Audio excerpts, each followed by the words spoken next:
people of YouTube. Hi. I am American McGee. I'm Martin. And Lulu's here, but she's sleeping on the sofa over there this morning. I think she's depressed because she actually accidentally bit me on the finger. We were having a little play, but now she's got sad face because she bit her daddy. Well, yeah, you know, it happens. But we are coming to you live from Shanghai. We do think our internet might experience a bit of buffering, and that is just because of the VPN and the China Great Firewall. It's just how it is. We'll just see how it goes, guys.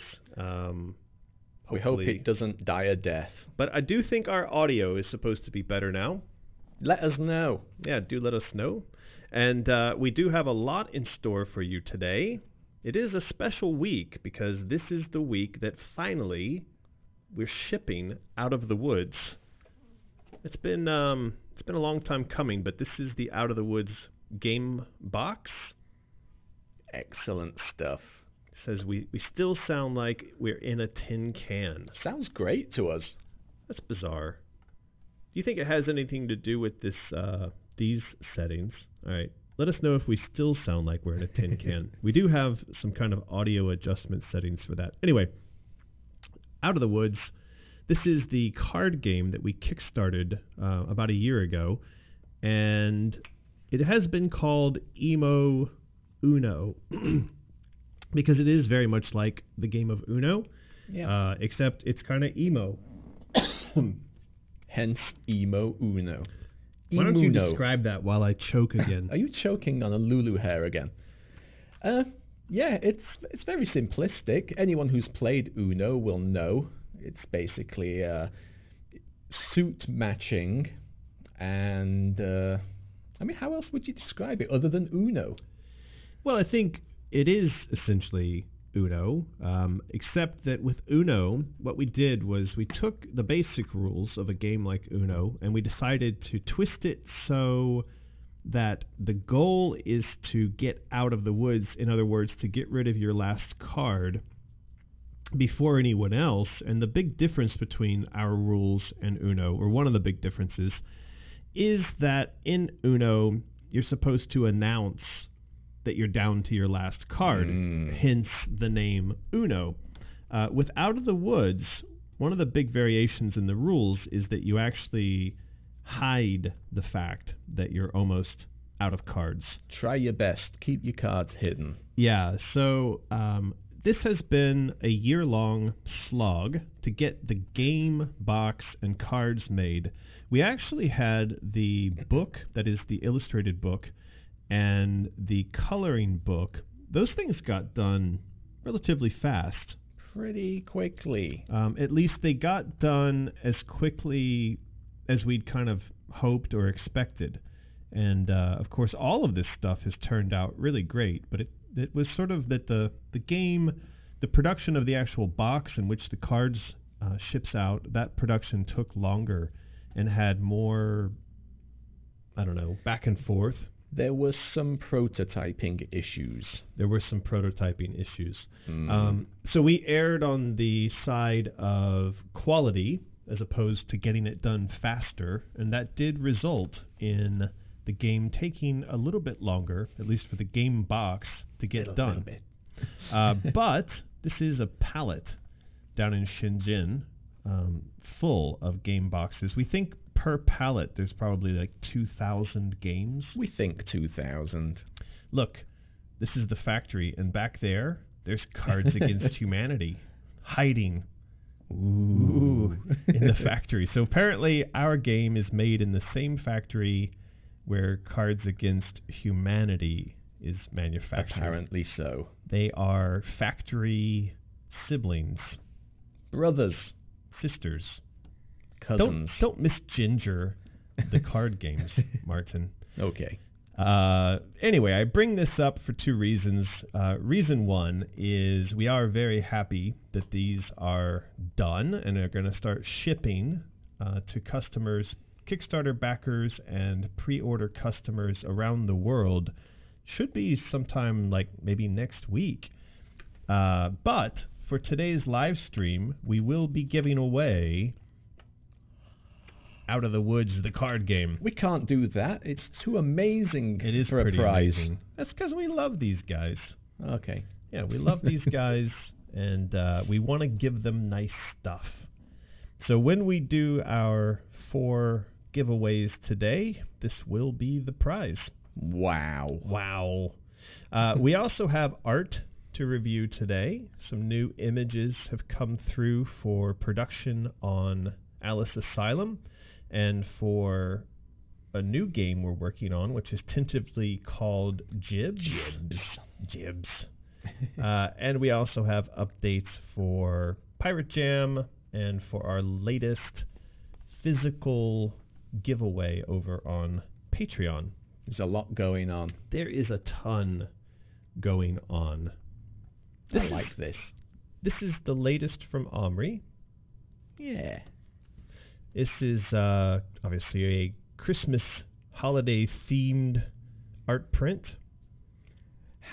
Is that for wearing what she's got? Is that like round the neck? Is that a necklace? The keys. Yeah. I think he's done it up as a necklace. Okay. Yeah. Looks like that to me. It may just be a kind of fancy key ring, but I'm assuming it's a necklace. You'd have to ask him. That claspy thing at the back looks a little bit like what Monkey wore on his head. If you ever saw Monkey from the 70s. Okay. Not sure, but it's a cool image. It's got the chaos symbol in there. It's got a kind of variation, maybe a semi-kitteny Cheshire cat. It, of course, has a white rabbit. Yeah. There's even a grasshopper teapot. It's got it all going on. There's a lot of cool stuff going on in here. Now, you wanted to release this as a Patreon print, is that right? Yeah, I thought it might have been okay for December's print, obviously, being Christmassy. But we didn't go that way. I objected. You did? I objected on the grounds that by the time we had this is the final full-res image, and we'd printed it and then tried to send it out, Christmas would be over. Yeah. And I don't know about you, but I don't like Christmas after Christmas. I'm tired of it by that time. And with if little forethought, we should have done it the previous month. But I think yes, this is absolutely correct. But I sort of feel like receiving this print in January would be like if you ordered this Christmas hat from Amazon in October and it didn't show up until January, and you'd be like, thanks, Obama. Right. Or thanks, Amazon, or whatever you think these days when things go wrong. Yeah. And so, yeah, I kind of thought, but, we could do this as a print next year. Yeah, there is we next can Christmas. Do it one day. Yeah. But yes, the next print for the people charged at the beginning of December is Shadow Alice. Is it in this folder? I don't remember seeing it. I don't feel like we actually put Shadow Alice in this folder, but it's on in a recent Patreon post, so we can go over and have a quick... Now, you did just a full-on one-whole post to talk about this. Yeah, people kept asking what the next print is. So you made it this. Yeah. Okay. And how do they get this? They simply need to be at the $75 level when charged at the beginning of December. Right. And, as I also said in the post, the people who are at the 3 for $35 tier will also get to choose this if they achieve their third month in December. Okay. Yeah. Good to know. It is. We do have a super chat from Ray Weatherford. Always there to support with the super chats. Thank you, Ray. And he's got super chat dibs. I think that's meant to be a play on Gibbs. I don't know. Do you not dibs something when you want to claim it? I do think that yes, we know that, but I'm thinking maybe we could ask him if he meant to make a play on Gibbs. Now, some people are saying the mic is dying. What's wrong with the mic? It sounds okay in our heads. Sounds great in our heads. But then that doesn't necessarily mean anything. Again, we'll have a listen to this after we're done, but I don't think we should be tinkering with it now. We're not going to tinker with it now because we did all kinds of tinkering before the stream, and we found that it was all right. Yeah. We'll try again later. We will try again later. Anyway, this is the latest of the Dark Symmetry prints from Alex Crowley, and he has, of course, done a whole series of prints in this vein, and this is the Alice print, and then after this, I believe he's doing a Mad Hatter print, and that might be it. Yes, the end of that particular series. Right. It's been a good series, but yeah, I think after that we should go back to doing some of the more colourful prints. Right. Okay, well, we're going to do this. We're going to do Hatter, and then this series will end, and we'll go back to doing more colorful art prints. Now, of course, we have tons more colorful art prints on the way. Joey recently sent in, for instance, this Mad Hatter Tea Party print. Excellent, again, from Joey. Yeah, and I think we may have shown this last week, but I just wanted to bring it up again as an example. Did we show this? Don't think we did. I thought we did. Hard to tell. Anyway, there's Alice. She's hanging it out on the table amongst the tea and the crumpets and the Hatter there. This is what all tea times look like in England. Is that what it looks like when you guys are having tea Pretty much. Ye Olde England? Yep. Interesting. Yeah, I was a bit surprised. I don't know why, but it was a bit of a shock to see the Mad Hatter's white hair from the back like that. Shocking, was it? Yeah, I don't know how to explain that. Anyway. Lucas Severin, thank you for the super chat. Apologizing for going bohemian mental last week. Couldn't get it out of his head after watching the movie. I do want to watch that movie. Looks great. You'll have to remind me, what's that in reference to? Was he going bohemian? Last week, you kept doing the Bohemian Rhapsody lyrics in the chat. Okay. After watching Bohemian Rhapsody, the movie. Well, that is out, and You're I do forgiven. want to see that. You are forgiven. Mainly because I've completely forgotten. All is forgotten and forgiven.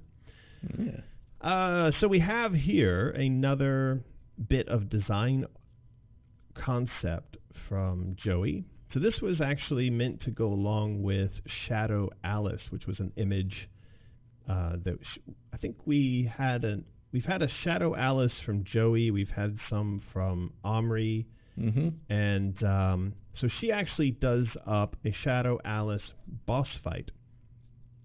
Wow, a huge mirror. Huge mirror. It now, is. I like that. I like the idea that, we sort of look into a literal mirror to see the reflection of ourselves. And, of course, when Alice looks into this mirror, what she sees is her shadow reflection. Now, on Patreon, I think that was since the last stream, I did suggest an idea for how we deal with Shadow Alice in the kind of presentation of the game from the point where it starts. And of course, we're talking about, we've all kind of agreed that, or maybe agreed, that the game, Alice Asylum, is being told from the perspective of the older Alice. This is the Alice post-Madness Returns, and that she is going back into her own memory, maybe because she has a sense that something's been lost. This could be because of the damage that the Infernal Train was doing, but the post-Alice Madness Returns Alice goes back in her mind to when she was 13 years old, to the time when she was in the asylum, to a selection of years that she feels are sort of lost, or that she's lost something of herself at that time. And so what was described here, and of course I marked it with a spoiler alert, and so if you are afraid of spoilers, I suggest you poke out your ears right now. It's pretty straightforward, but here was the concept. It was older Alice goes back, and we as the player follow along as she follows 13-year-old Alice through the game of Asylum. And throughout that entire journey, she's being thwarted by, antagonized by Shadow Alice. But in the final confrontation with Shadow Alice, I think Shadow Alice wins. She defeats young Alice, and at that point, she basically says to her, "You stay here. You stay trapped in this time, and I'm going to go forward, and I'm going to fight our fights, and I'll come back for you." And so, perhaps we see this little girl, 13 years old, abandoned again, and abandoned by herself, right? By her shadow self. And it turns out that the Alice that we know, that we've been playing in American McGee's Alice, that we've been playing in Madness Returns, is in fact Shadow Alice. And so that would be the big reveal at the end. And the reincorporation of the self is actually Shadow Alice reincorporating her child self. That'd be great. So that is the idea that we're currently working on. Now, I have a bunch of pages from RJ in hand, which go over this sort of narrative, the structure. And, of course, in the background, he and I continue to go back and forth trying to massage this into the thing that would be the story for the game. And, of course, we're looking for your feedback. We want to know from the audience and from you, Martin, if that idea is the right direction. I like it, because I do think people would still be interested in seeing post-Madness Returns Alice in some form. Correct. So this allows that to happen while also being a prequel. Correct. So I think it's a good implementation.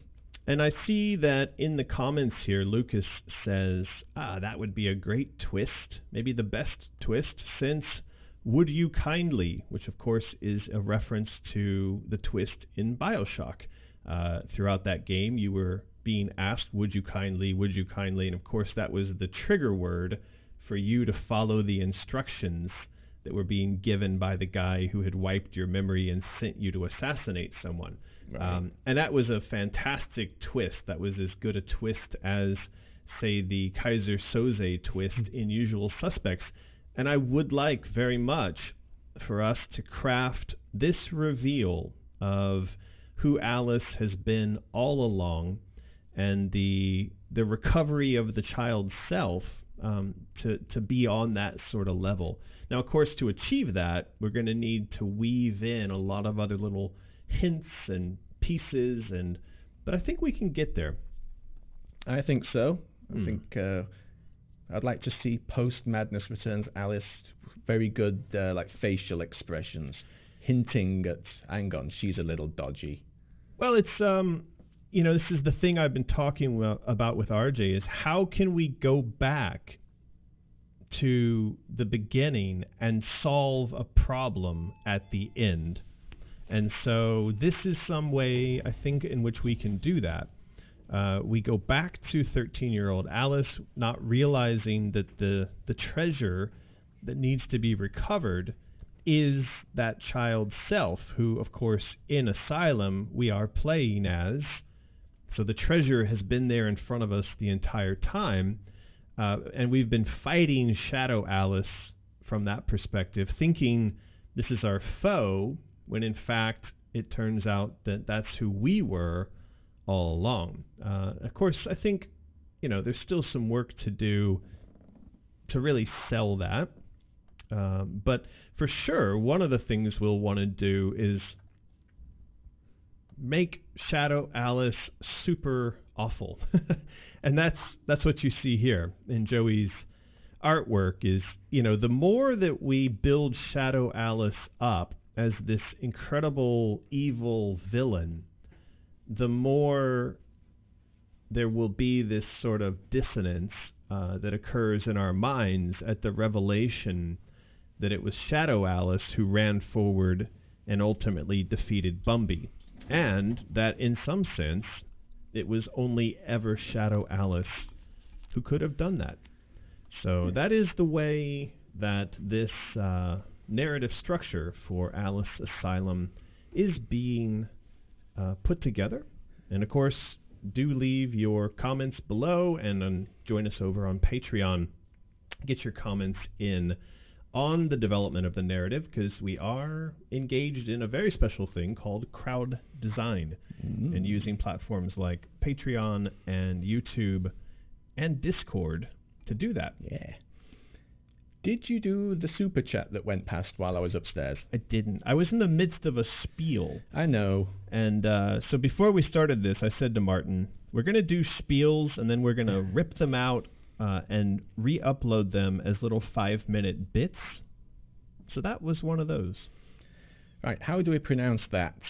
Wolf. Wolf is rough. Rogue. Wolf I Shrug. No, wolf is rogue. Wolfish rogue. Why, wolfish rogue? I've seen fan art of Alice mostly or fully nude with Bumby. Oh, I did not read this comment before I read this comment.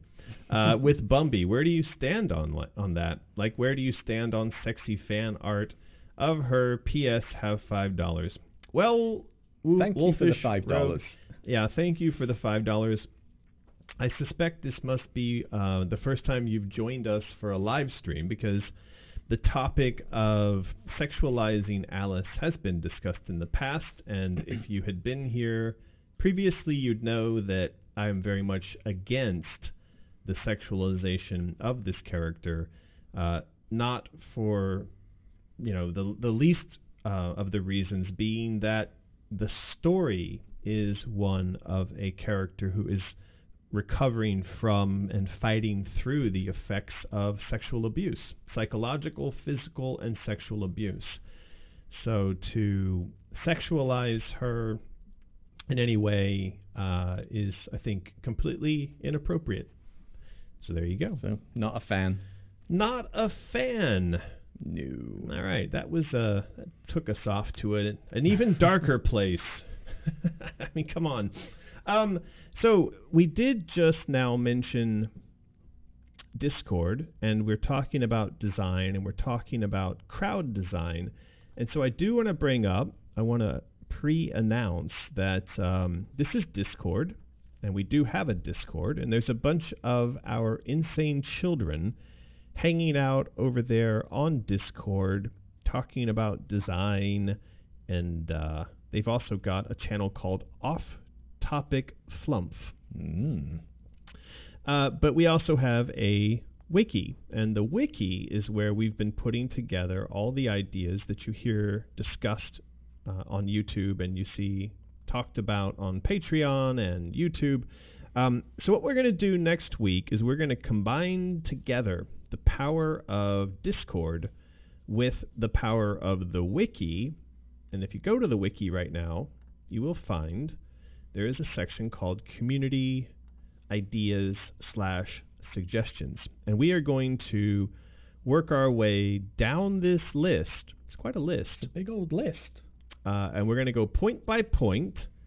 And using the magic of Discord, we're going to basically have a round table creative discussion. Yeah, that is currently being set up. Magus wants to do a test of that today, I believe. I should look into that. Yeah, the Discord is for our patrons. That's a $5 tier gift. Not a gift, But, join in. It's a perk. A perk. That's the word I was looking for. So yeah, yet another fantastic reason to join Patreon, if you want to. What are we looking at? I'm waiting for you to do the thing that Alice you're here to do. on Elm Street. Super chats. Thank you very much. Likes the idea of Shadow Alice appearing warped and creepy to 13-year-old Alice because it's a part of her that she's trying to reject but is necessary. This is correct. I think there was something mentioning that on my list of questions and comments for later. We'll get to it. Yeah, well, I think, as we've said before, Shadow Alice, in her appearance to call her regular Alice, we actually need a term for this. We need a way to reference, let's call her normal Alice, light Alice. I don't know what we're going for Alice. here. Just Alice. Yeah. Maybe. So, this is Joey's latest representation of regular Alice, of just Alice. Plain Alice. That's mean. Greek flavored, or Greek yogurt plain Alice. I don't know.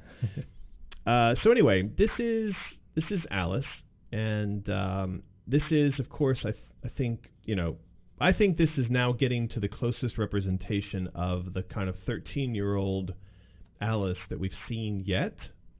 It's getting there.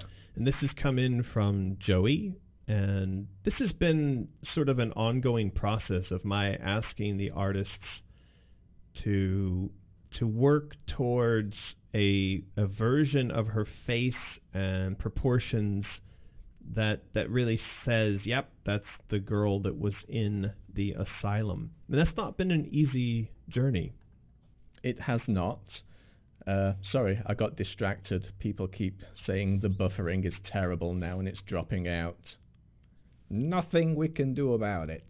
There's nothing we can do, guys. Sorry. This is the Chinese internet, and all we can do is apologize, and then we just pray that it tries to get better. We are connected to a VPN, which is connected to Los Angeles, and that's all we can do, is use the VPN to try to get out of China. And if it's not working, there's not like a button we can press or a thing we can change. Make better. So we just ask you to bear with us, and hopefully all the frames will upload and you could go back and watch again, not live later if that's necessary. Fingers crossed. Ice Killer. Hi, Ice Killer.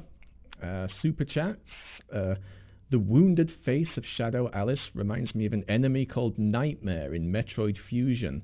Its face becomes more grotesque the more damage it takes. Didn't play Metroid Fusion.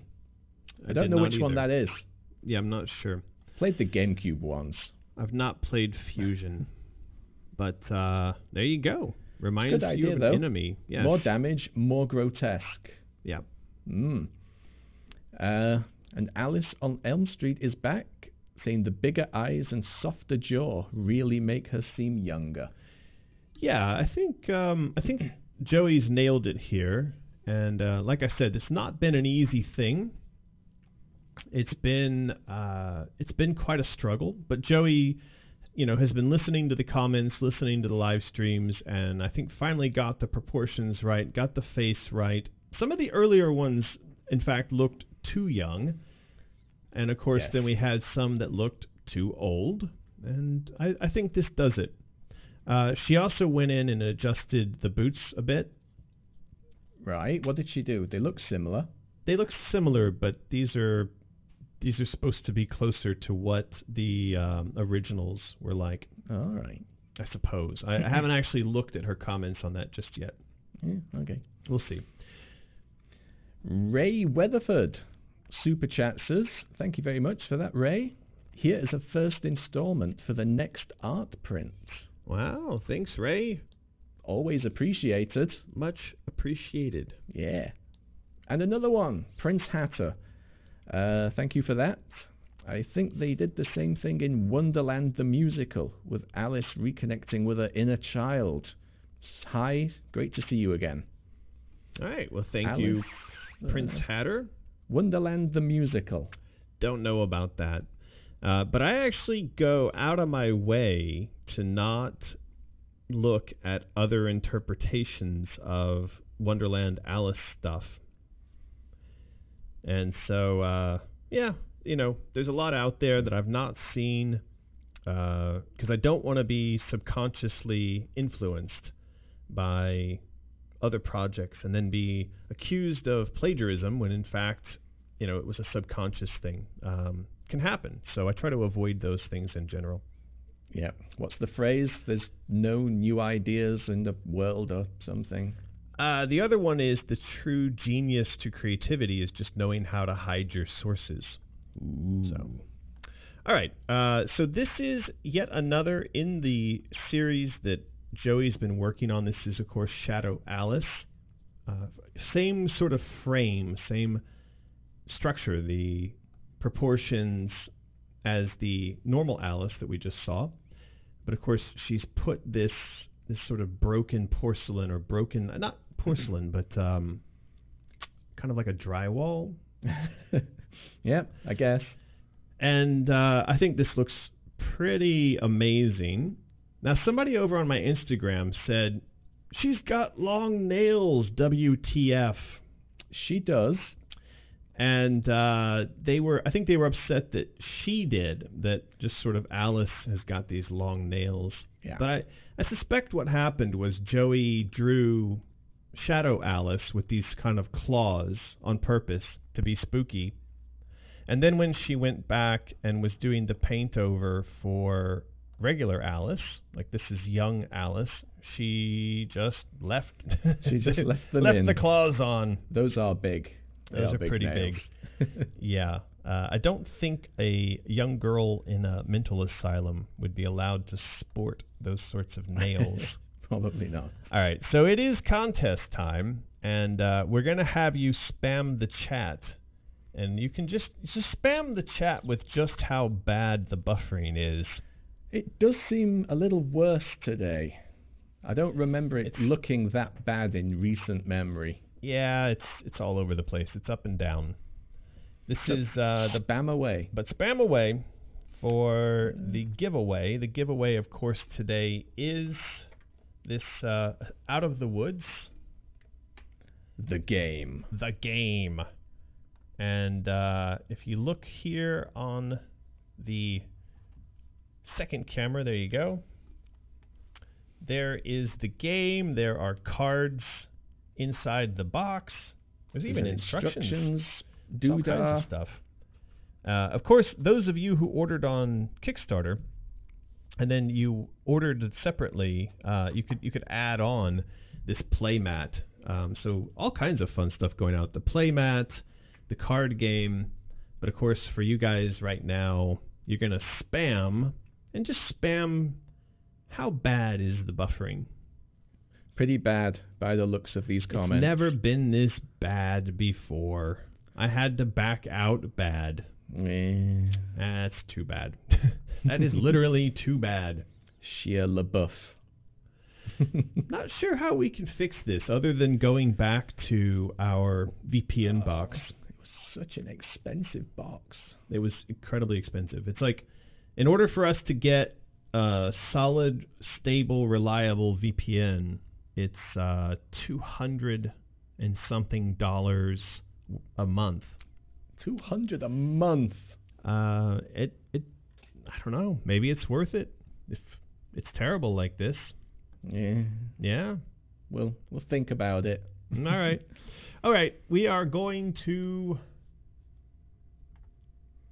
roll it, and our winner is Anna Lepper. That's a new one, I think. That is a new one. Nightbot is mixing it up a bit. So, Anna, if you can, please email us, mysterious@americanmcgee.com, and be sure to include your name, mailing address, phone number, mention the fact that you won a copy of Out of the Woods, and please do format that in a way which makes it easy for us to understand where to send your reward. That would be good.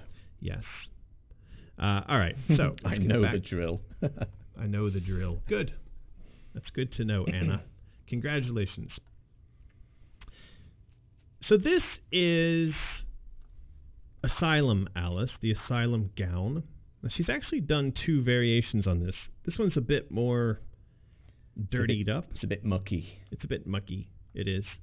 So I did see someone on my Instagram say, more dresses to cosplay. So yeah, there's a lot of outfits that she's got. There is a lot. The main thing here is, I think, Joey's done a pretty good job of again, capturing the essence of who I think this character is in the game. Now, I see something odd here. Do you see anything odd? Is it that she seems to be standing on her tiptoes? Yeah. What's going on there? Not sure. It literally looks like she's stood up on her tiptoes to try to avoid having the balls of her feet touch the ground. Maybe she's trying to look over the top or something. Or she's trying to, levitate. Yeah, did the other ones? Shadow and regular? Yeah, no, they're all sort of posed in the same way. So what I think happened here, I think she drew this one first, and she did it with the nails, and then she drew over this one, and she left the nails, and then she started drawing this one, but she realized in order for Alice to remain exactly lined up on the face, and the boots to go away, that the feet would have to be kind of pulled down like that. Gotcha. I'm guessing that's what happened there. We'll see if she comes back and gives us comments on whether or not that is the case. I think that makes sense. Right. Well, we'll see. So yeah, that's the latest from Joey on Shadow Alice. And that's coming along quite nice. It is. It's always good to see some new art coming in. There was a tiny little bit of a dry spell last month. Holidays. There were lots of holidays. Now, we also have a guy who's working on 3D models. I believe his name is Alejandro. I may be saying that incorrectly. I know it starts with an A. But anyway, he's done up 3D models, and we are going to apply these in a number of different locations in terms of when we're doing our presentations for the new game. They're useful, and then also we're talking about making these potentially as physical collectibles. Yes. I think this one particularly would be awesome in physicality. Yeah, so we got to look at getting these 3D printed and, a couple of them manufactured, and maybe this becomes the next reward over on Patreon. Should definitely be a thing. Could be. I think Jennifer says, yes, it is Alejandro. That's good. I'm glad that I got that right. It wasn't because I can't pronounce that. It's because I couldn't exactly remember if that was his name, but I'm pretty sure that is. He is a very good modeler. He does 3D models, and he posts them up on Twitter, and they're quite interesting to see what he's working on. Look at it. Yes. But yeah, so one of the ideas was that this could become a full-on chess set. I think an Alice chess set would be awesome, but it would be a lot of hard work to get it done quality-wise. Well, the other thing is that it's sort of one of those projects that you've got to build so many pieces, and they've all got to be, like you said, high quality, and they've all got to go together in style and presentation, and just the modeling, and then the creation of each of the pieces. I mean, that's a really expensive undertaking. Yeah. And we know that just based on doing the smaller things that we've been doing, that the process of modeling something as a product can be really expensive. And never mind for like a full-blown chess set. That it would be an epic undertaking. But I think that's an undertaking we're going to tackle once we're in a place where we are building the full game and we feel comfortable about starting to do that kind of larger scale merchandise, for sure. Speaking of merchandise, good segue. There's a bag. Look at that. Yeah. This turned out much thicker and kind of chunkier and heavy than I think I had anticipated. Feels good, though. It feels really good. And, of course, this is the Rutledge Asylum property bag in which we are going to send out the White Rabbit plush. Which we can show off using a fancy down cam. And we will. But first, Feverblade, thank you for the super chat. Welcome back, Feverblade. Long time no see. Hey. These 3 Joey pics of young Alice, Ash Shadow Asylum nightgown are the best in the whole project so far. I love them. That's good to hear. I'm glad that you agree on that, Feverblade, because when I saw those, when they came in, I thought pretty much the same thing. I thought, okay, we're good. We're done. So, this is a bag. Apparently, it's a bag of lag. Apparently. Yes. But this is the Rutledge Asylum property bag. Now, if you were to look at the back of that bag, what you would see is, and I think I've got pictures. No, I don't have pictures of that. Oh, yeah, I do. So there is a back side, and it's got all kinds of info about Alice and what is contained in the bag. Anyway, this is hooked up with our most recent goal over on Patreon. And so if you want to get your hands on this bag, there is a link down below. You go to Patreon, and you'll be able to get this bag plus the White Rabbit plus a Lulu embroidered patch, all for just pledging $45. Very cheap, actually. And you get this super cool bunny. Extremely cheap to get the bag, the rabbit, and worldwide shipping. For free. Free shipping. Who does that? Us. We do that. We do that. So yeah, that's come out. It's really nice. I mean, like when I saw that bag, I thought, man, that bag by itself is it's pretty decent. It's pretty sturdy as well. It's going to last a while. You could hang yourself with it. I think that's appropriate for people in the asylum. Although we strongly suggest people don't. Don't hang yourself with the rope from the bag. That might be good marketing, though. Maybe. Might get us a lot of coverage for the project. Are we going to show the physicality? Yes, so we're going to show off the actual bag. And here's Martin modeling the bag. Put it over your head, Martin. No. Big enough for that. So yeah, there's the back side. What does it say back there? This bag actually has a rabbit inside. It does. We have that rabbit, and we've got this rabbit. This is brown-eyed rabbit, and that's black-eyed rabbit. So yeah, the rabbits are done. As far as I understand, the factory's finished making all the rabbits, and these bags will be done soon. And then we can start sending this stuff out to you guys all over the world. Once we reach the Patreon goal. Bags of lag. We will send all kinds of lag to you in a bag. Need to send the lag somewhere, because we don't want it here. That's terrible. I hate lag. Right. So, lots of stuff going on. We've talked about Out of the Woods. That's coming out. We've talked about Alice. That's coming out. Or at least things are getting made. And there is a lot going on behind the scenes. We'll get to some of that in a minute here. This is artwork from Alex. And it is the mock-up of... It's part of the journey towards a new logo for Pirate Jam. It's very nice.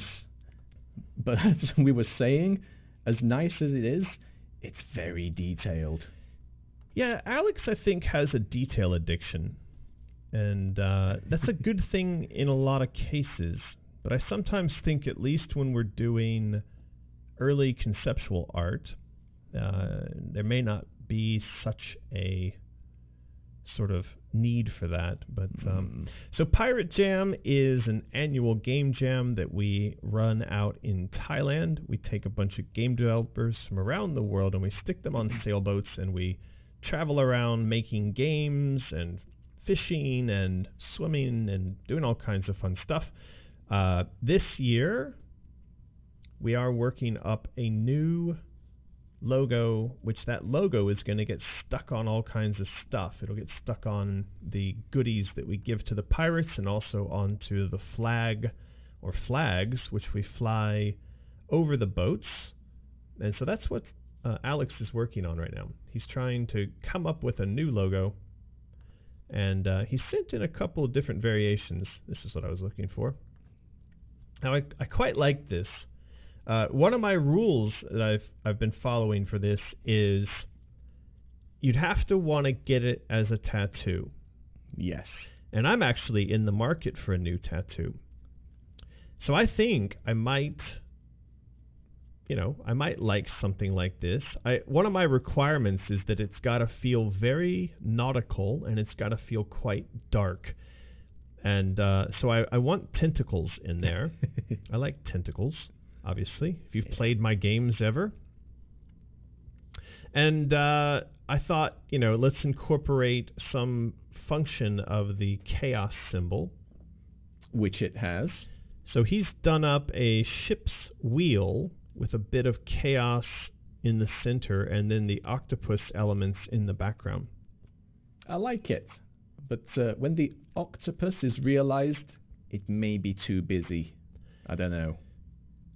Truth Decay says, I'd tattoo that on my face. Really? Really, Tooth Decay? Would you? Tooth Decay. Truth Decay. Tooth Decay. You say truth. I say tooth. So, anyway, I'm liking this, and I agree with you. What's going to happen when the octopus details are sort of made sharp? Will they clash, and will the whole thing get confused, or is it going to work? I don't know. So I don't think we've got a lot of really useful feedback for Alex on this, other than I would be concerned that when we go to print this on a flag, a lot of this really fine detail is going to get lost. And I would think that if you were getting it done as a tattoo, a lot of this fine detail might just be really difficult to pull off. Look at it. You just zoom in and it's all going on. Well, he's put in things like specular. There's sort of highlights here that are light effects, and there's a kind of shading that goes on in a lot of the work that he does that feels metallic. There is.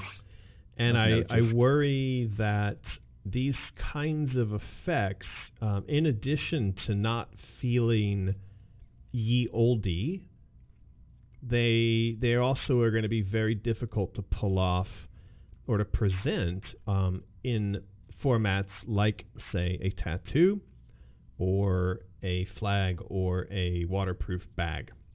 Right? Yep, so you're right. That's tough. Now, I sent him some examples of things that I thought might work. Things, art presentations that are a bit more simple, or that were actually made for tattoos. So this was like literally something that I copied and pasted. Now, having got tattoos, I know that this kind of stippling and basic line art can obviously be done as a tattoo. And this bit was just kind of copied and pasted off the internet. But, this is the chaos symbol, which Alex has done, obviously, as Alex is wont to do, with like a liquidy metal effect. Shiny, styly. Yeah. So, I've been trying to push him more in this direction. Straight lines, basic shading, and a sort of more simple presentation. But I do think he as someone in the chat there says, he needs to go to Detailist Anonymous because he is addicted to detail. He is. Now, this was variation 1 that he sent in, or one of the variations early on. Again, beautiful, but the degree of detailing in this would make it it may be okay for the product or the shirt, but I worry about for the tattoo. And so here again, this is kind of combining the elements, the Pirate Jam block logo. Even that he's made. He's complicated the pixel art. This is the pixel art that he's complicated at the top here, this little skull. So he's managed to turn the blocky, super simple pixel art into shady madness. It's nice, Alex, though. it is nice. Yeah, so well, we'll see how that goes. We'll see what he comes up with next. We will see. I know he watches the stream. I know he does. He'll be getting the feedback. They all watch the stream. And speaking of people who watch the stream, our sponsors watch the stream, and they would like it if we would call out their Freaky Fandoms podcast. Take it away, Martin. Yes, the podcast of all movies, games, music, cult-type things. And yeah, this week's podcast is Christmas movies. Is it Christmas movies in general, or specifically Die Hard? Well, I think what they're saying is there is a bit of debate, and what they would call here an anti-fandom around the film. And one of the questions that people oftentimes will sit around and debate is whether or not Die Hard is a Christmas film. That can be the next thing we ask them to spam in 10 minutes. To yes or no if Die Hard is okay. Let's put a pin in that. Don't spam just yet. But so Freaky Fandoms are our sponsor, and if you go and check them out and support them on Patreon, subscribe to their podcast over on SoundCloud, all of the relevant links are, of course, in the description below. Your support of them is a support of us, because they support us, and it is the circle of life of support. Yep. So please go over, check them out, give them a listen, give them some love. Now, let's discuss this for a moment. I strongly believe that Die Hard is a Christmas film. First of all, the whole thing takes place at a corporate Christmas party at Nakatomi Plaza in Los Angeles when Hans Gruber and his crew of misfit Christmas elves show up with AK-47s and start demanding money. It is a Christmas film. It is, but it's a weird one, isn't it? It's a modern Christmas film for sure, even though it's getting quite old now. But yeah, it just has that feel. Maybe it's something you can't put a finger on, but you just think it's a Christmas movie. Well, it's set at Christmas, and when the limo driver who comes to John's rescue is sat down in the limo enjoying his posh, limo lifestyle, he's listening to Run DMC singing their Christmas song. I mean, it's the whole thing is. I mean, the movie has "Ho Ho Ho, Motherfucker" on the chair that John sends down the elevator that blows up Hans's. Is it John kills Hans's brother and sends him? Doesn't it say something like "Ho Ho Ho Ho"? Now I've got a machine gun. Yeah, now I have a machine gun too. Yes, or something. I mean, you can't get more Christmassy than killing someone's brother and taking. Yes. It's been a while since I've seen Die Hard. Yeah, gotta watch it again. It went off the rails a bit in the modern ones. No, that's not. Yeah. They lost all their soul. I think after 3, just look at them as generic action movies. They lost all their soul. But that is a Christmas movie, and it gives you Christmas warmth and feel.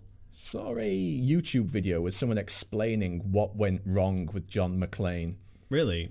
In like the first couple, he's like the lovable, slobby, yay, let's root for him guy. Yes. But in the later ones, he becomes a complete asshat. Right. Who will just destroy anyone else's life to get what he wants. That's not good. Yeah, you can't have that. So yeah, the first 1, 2, and 3. Stop. That's it for Die Hard. All right.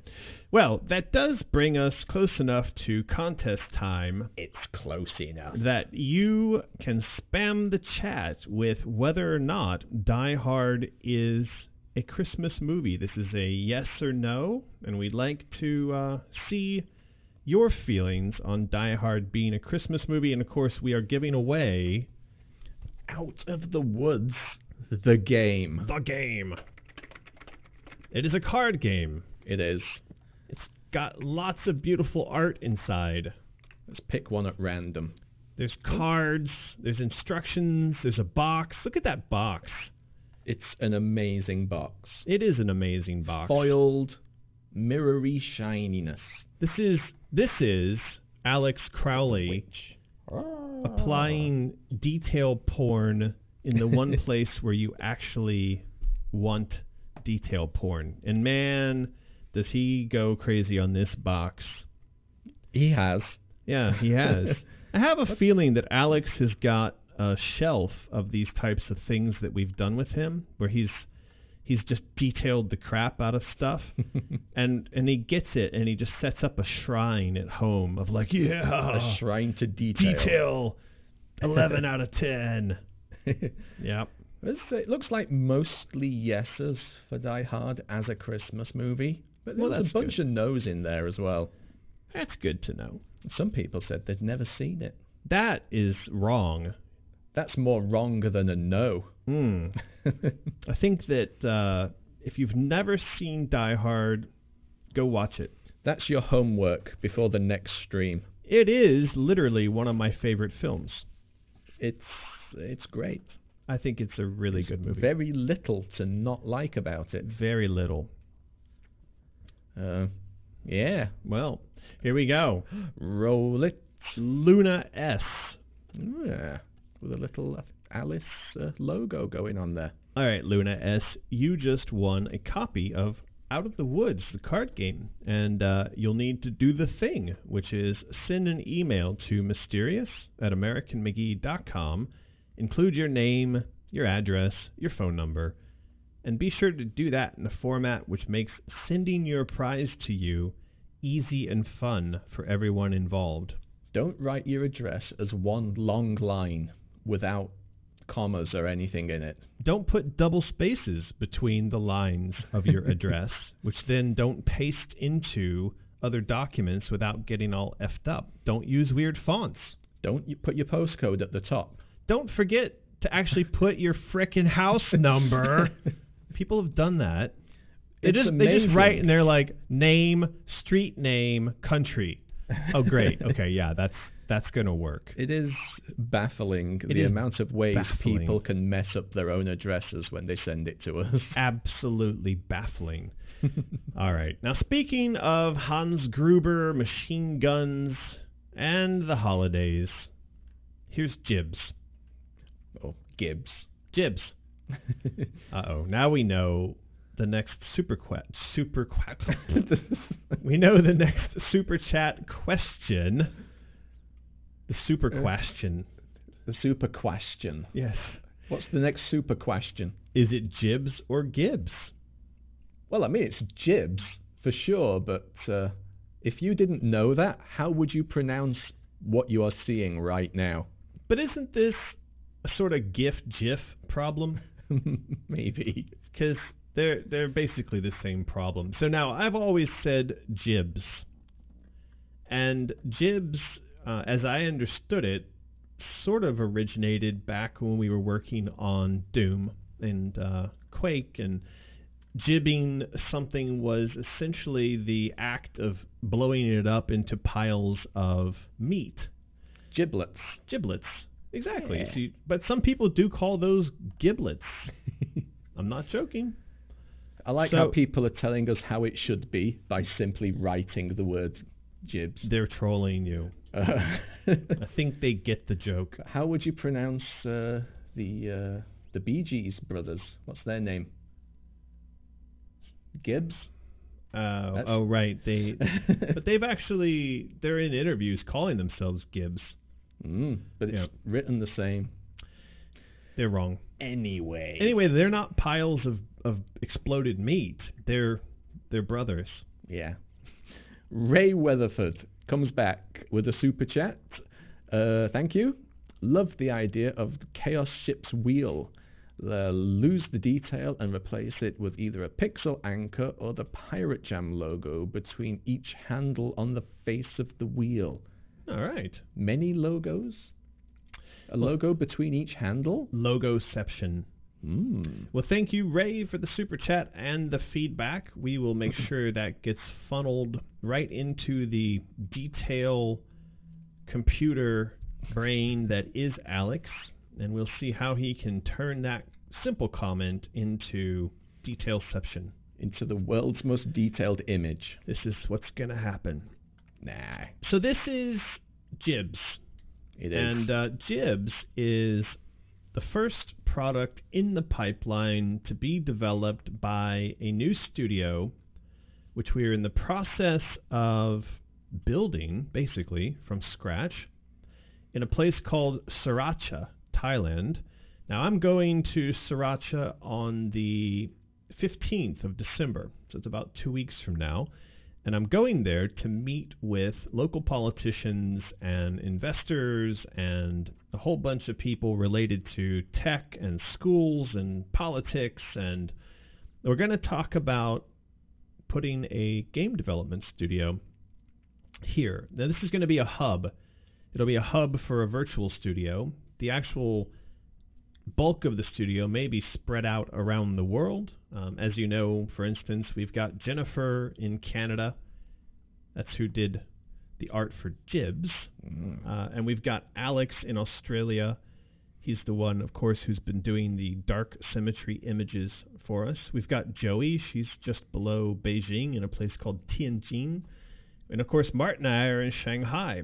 But we have a whole lot of other people that want to come to work for us, and that we're going to need working for us if we're going to build a project as big as Alice Asylum. And we're going to need time to ramp up to be big enough so that we can tackle that sort of AAA console development. So the plan is go to Thailand, build an office. The office will be the hub for the global virtual team that becomes this new studio. And the first project that we're going to work on is a relatively, call it small, low-hanging fruit. It's low risk, something we know how to do because it is a first-person shooter deathmatch game in a retro style based on a kind of cute gore horror. Cute gore. Is that being done?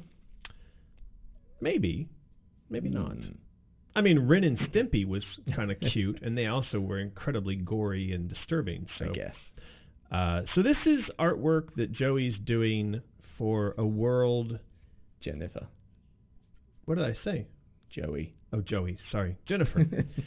So this is artwork that Jennifer's doing for a world that we're going to build, and that will be Gibbs, the video game. Multiplayer, deathmatch... The world of Gibbs. The world of Gibbs. I like that other one. I'd like a warm hug. Of lava. Maybe. Yeah, so Jennifer's actually come up with this idea, which I really love, and that is that in the world of Gibbs, you've got all these kind of disfigured mutant. Mutant is the mutated version of mutant characters, and they wear these suits, which makes them look fairly cute, but on the inside they're actually horrendous and horrible.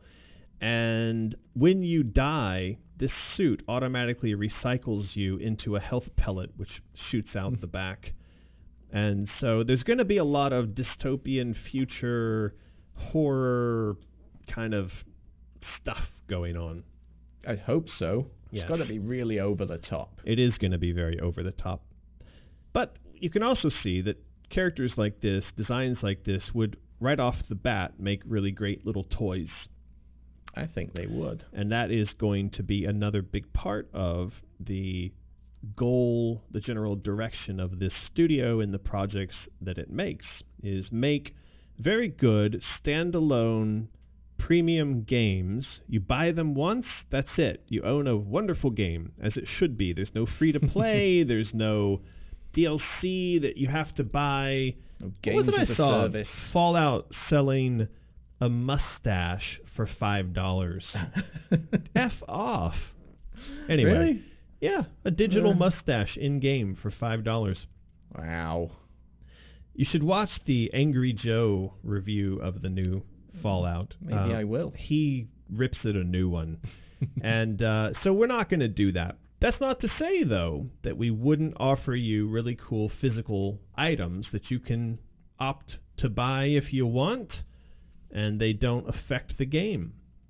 Yeah. There you go. I think as long as it's not compulsory to gain an edge, there's no reason not to have stuff. That's exactly right. Yeah. Yeah. So this is Project 1 of this studio, and I'd like to keep what we're doing here going for many years around that studio, and that is the involvement of the fans and the crowd. That is another thing that I think game studios have kind of stepped away from, that also probably leads to some of the problems that we see, is that the customers are kept at arm's length until the game is launched, and then it violates all kinds of expectations because the only people who made any decisions about what it was going to be were the marketing people or the executives, and that maybe even the team itself was pushed in a direction that they weren't that interested in, and certainly not the direction that the customers were interested in. So crowd design. Yeah. That's what we're going to do. Hopefully it leads to giving the people what they want. I hope so. And if you look over on the Asylum wiki, I mean, this is the list of stuff we're going to start going through next week. This is exactly what we're talking about. You know, there's several fake white rabbits that Alice follows, leading her away from the real rabbit goal. That's a fine idea. Now, maybe we would have come up with that idea, the team would have come up with this idea on its own, but the fact that the audience has come up with this idea, and that someone in the audience owns this idea and thinks, hey, yeah, I made that contribution, and that we're going to discuss this idea over on the Discord as a group, and then we're going to, all of us as a group, say, yeah, that's the direction we want to go. It's good. I think that's going to be really interesting. And you couple that with the idea of a virtual studio, meaning that we can hire the best people in the world anywhere in the world and not necessarily have to have them housed and living where this hub is going to be located. Now, of course, they can come out to the hub, and what better place to put a hub than the world's best tropical playground? Is it tropical in Sriracha? It's Thailand, dude. It's beautiful. Yeah, there's beaches and diving. There's ocean, and there's islands. There's whales and fish. Okay, all kinds of stuff. So we will be sending out a meeting invite. We'll post this up over on Patreon. So that if you're on our Discord, you can join in on this chat, and we're going to do our very first ever crowd design Discord meeting. Mm. And we hope it goes well. It's going to be all kinds of a mess. Yeah. We're going to have lag. We're going to have audio issues. It's going to be fantastic. Actually, we don't have so much lag on Discord, do we? No. Truth Decay asks if there's better internet in Thailand. There is much better internet in Thailand. I think one of the things people don't understand about the Chinese internet is it works like this. Inside of China, you can get 500 or even 800 megabit. You have immense speeds. I think there's places, some cities now, that have 1,000 megabit service to your home. So that means you could download a multi-gig file in a few seconds. And in fact, here at my house, where we're broadcasting from, I have a 300 or 200 meg connection. The problem is that connection only is that fast inside of China. And then going in and out of China, there are a few very small pipes that all of the traffic that needs to go over the Great Firewall, all that traffic has to go through that little tiny pipe. Yeah. So that's why we're suffering, because all of our traffic is being squeezed through that tiny little pipe. And China, I think if China had its way, and may do this someday, it's going to completely cut itself off from the internet of the outside world. It's just going to say no more. It does seem particularly bad today. I think it's like this more often than we realize. I don't know. People don't mention it as much as they have today. So, I mean, we can fingers crossed that today's an outlier, but... I certainly hope so. Yeah. But we will see how it goes with the crowd design meeting next week. Yes. So, Martin, I believe you have questions from our patrons. Maybe. Let's hear them. Oh, where'd it go? Here we go. Have we given up on Little Nightmares? With all this lag, I think the answer is yes. Until we get the lag sorted, we've probably given up on Little Nightmares. Okay. Right. Let's have a look at what's going on here. From Eleni Drinkwater. This is the Shadow Alice post on Patreon. Really liking Shadow Alice, particularly the form of the last phase. I think that's the gangly one. Loves the idea of Shadow Alice coming out of the mirror. Suggestion that maybe the whole room, rather than being empty, could be full of mirrors, with one mirror being bigger or different, like elaborate gold frame on all of them, but then a black, darker, grimier frame on one. Hopefully, letting you go over and investigate. And that's when Shadow Alice does her thing. Gotcha. All right. But, yeah, we have that picture from a while ago now, the Room O Mirrors. We do. Which probably isn't in this folder, but... It probably is not. Regular viewers will know which image we're talking about. And they can go over to Patreon and find that in the older posts. Of course, a lot of those posts are open and free after there's a little bit of a exclusivity period, but you can go back and probably find that image quite easily. Yeah, we only lock them for a little while, don't we? Some of them are locked for a little while, and some of them are locked forever. It depends on how I'm feeling about that particular post. And some of them are open from the get-go. That's correct. So, like, I did one yesterday that was open, completely open. Okay. Look at this little rabbit. I'm just scrolling back through our previous Patreon posts, and I've just this little guy. That was the first time we showed this guy off. It was. Mommy, why is my rabbit growling? You know, you guys, we can unlock this rabbit if everybody would just go over and become a patron at least $1 to get our patron count up, and then the rabbit unlocks and everyone can get a rabbit sent to them. It's true. At the end of the day, even after a couple of hours, look at that one. Like, yeah, if everybody who watched this video did $1 on Patreon, it would be unlocked instantly. So, there you go. What else we got here? Anthony Morvan talking about Gibbs. The Soylent reference in one of your Facebook posts remind me of the biogun that shoots teeth in the movie Existence. Would count as a Madness Returns cameo if you could recycle your fallen opponents into teeth into ammo. That's kind of fun. If you were able to bring teeth into the Gibbs game, it would be a bit of an homage to the teeth in Madness Returns. And it would fit in with the suit recycling the dead occupant. Yeah. Maybe it's not always like a health pellet that pops out. It could be like teeth ammo or something like that. Could do. Not bad, Anthony. Not bad. Good one. Yeah. 012590. Just basically saying the second stage of Shadow Alice is not just creepy, but downright scary, and I love it. Wow. I do like the gangly one. Yeah, I think somebody mentioned it in another comment I've got here, but maybe I'll get to it.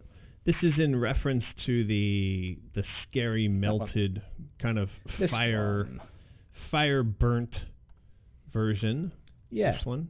Somebody mentioned it looks a little bit like the ghosty in the movie Mama.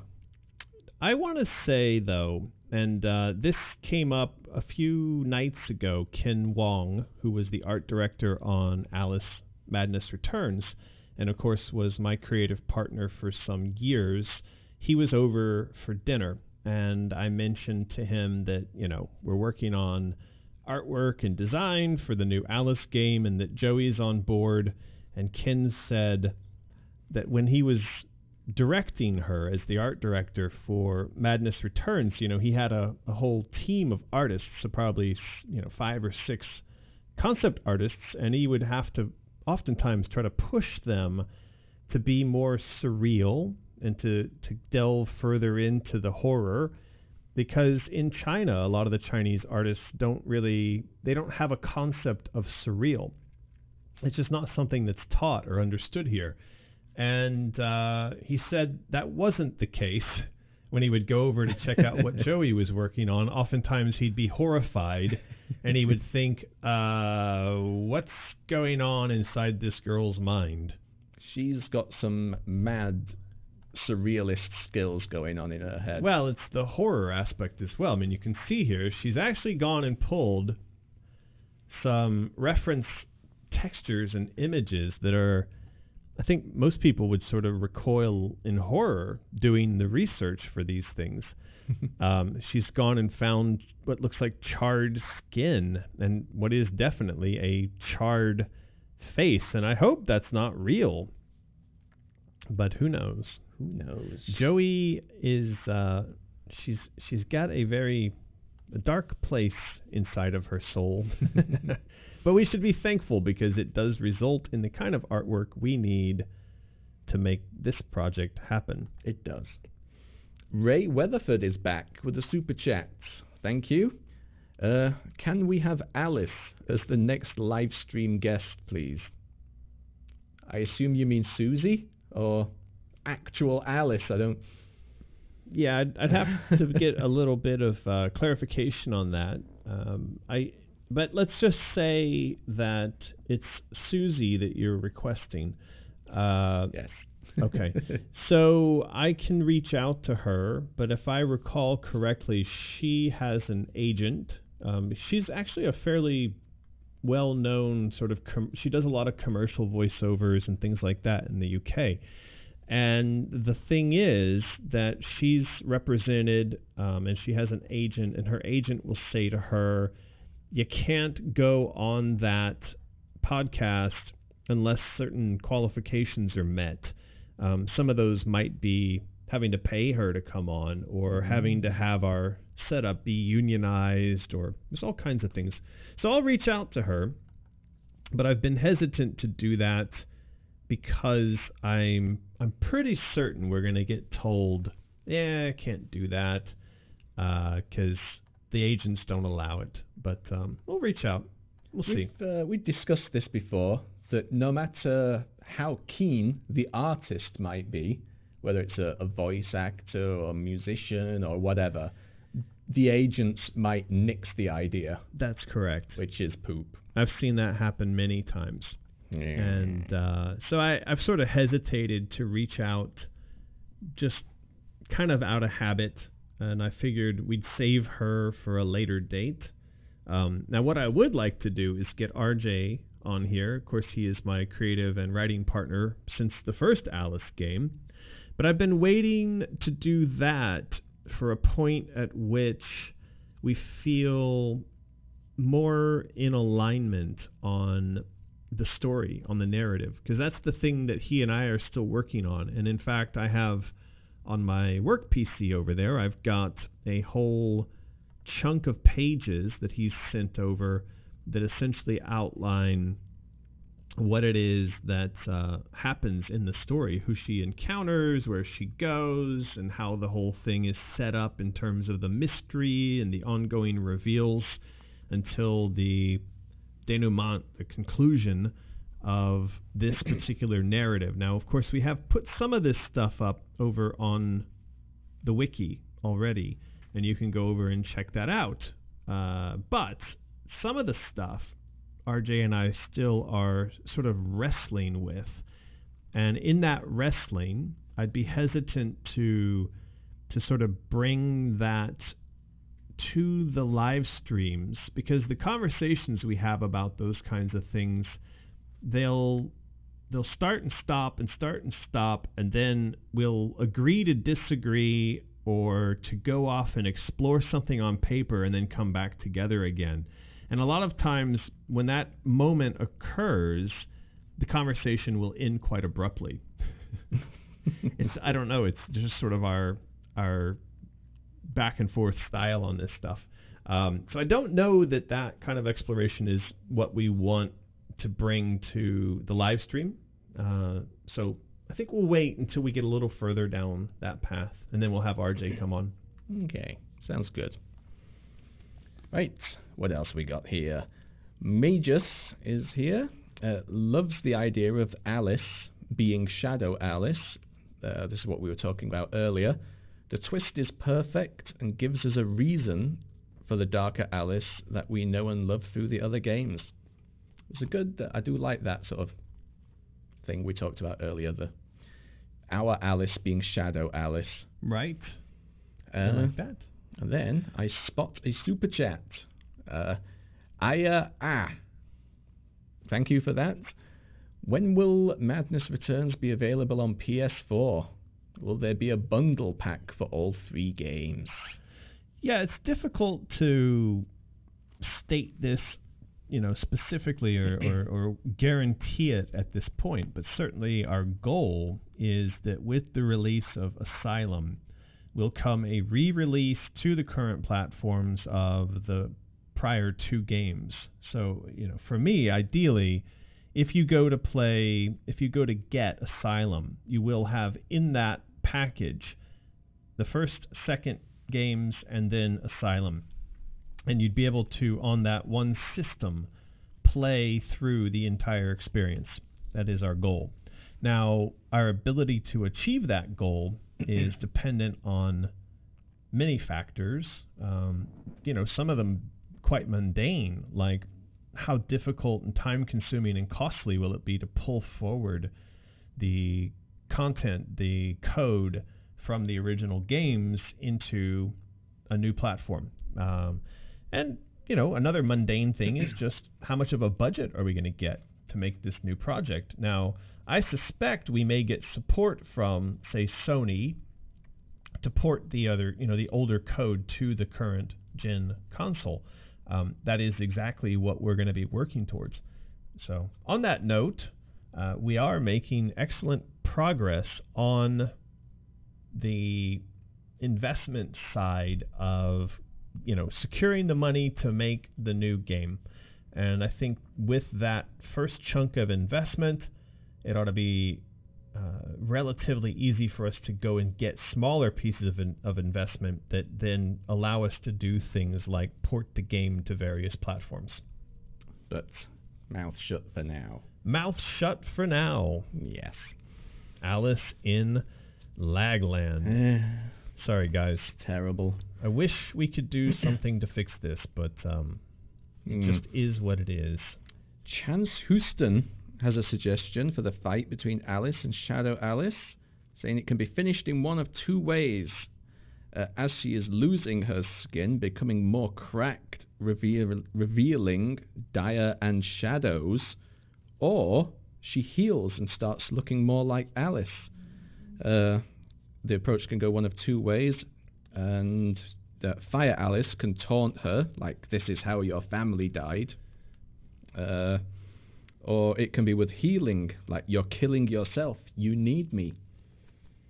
Yeah, I think we are going to start exploring, how that interaction happens at the end. Again, as I said when we started this and we were looking at the Shadow Alice, I like the idea of there being, a sort of, the Alice character sacrifices herself or murders herself or otherwise freezes herself. If you can imagine that, like, all along we've been seeing and thinking of Shadow Alice as like this ultimate evil, and that by the end of the game we really hate this Shadow Alice character. We want to defeat her. We're frustrated by her. We're angry at her. And then she does something, or we do something that surprises us. I don't know exactly how we're going to do that just yet, but having maybe the Shadow Alice does a kind of sacrifice move, but in that move she traps us. She traps young Alice, and it allows her to say, right, now you're stuck here. Mm-hmm. I'm going forward to fight the fight. Maybe winning against Shadow Alice in the end game here is what frees her to go forward and traps the young Alice, right? So we're going to have to sort that out. Yeah. Maybe there's a fourth wall break and she actually makes the game lag, no matter what powerful console or PC you're on. The lag. So young Alice is trapped in the lag. Yeah. Like the frame rate drops to 1. So she can't possibly defeat Shadow Alice. And so while time has slowed down in the lag, Shadow Alice runs forward into the future. So it's like Inception. Suddenly Shadow Alice lives an entire life, while young Alice, it seems only a moment has passed. And then when Shadow Alice comes back, she goes, right, it's done. I've done the thing. We're fine now. She said, wow, but I only lagged for a minute. 1 second. Oh dear. Rishan Matthews says they are obsessed with the Shadow Alice concept and thinks her face staying hidden is perfectly creepy. Here we go. Reminds me a little of the spirit in the horror movie Mama. Yes, we've heard this reference to Mama now several times. I've not seen that. It's quite good. Yeah. It's not bad. Good movie. Bring it over. Or, your friend that you know who has all those movies, ask him to bring it over. All right. I brought some over today. Yay. You mean your friend did? My friend gave them to me and I brought them. Right. Crank 2. Ooh. And Upgrade. I don't know about that. Yeah, I saw the trailer ages ago. Never saw it. Okay. That just reminds me of the pimp's name from Idiocracy. His name was Upgrade. Anyway, keep going. Rachel Garza really adores the cracked skin on Shadow Alice and loving the new art from Joey, as we all are. Has a question. The fact that we changed the Patreon goal, does it mean there is no Lulu patch if they use the code to get the patch set?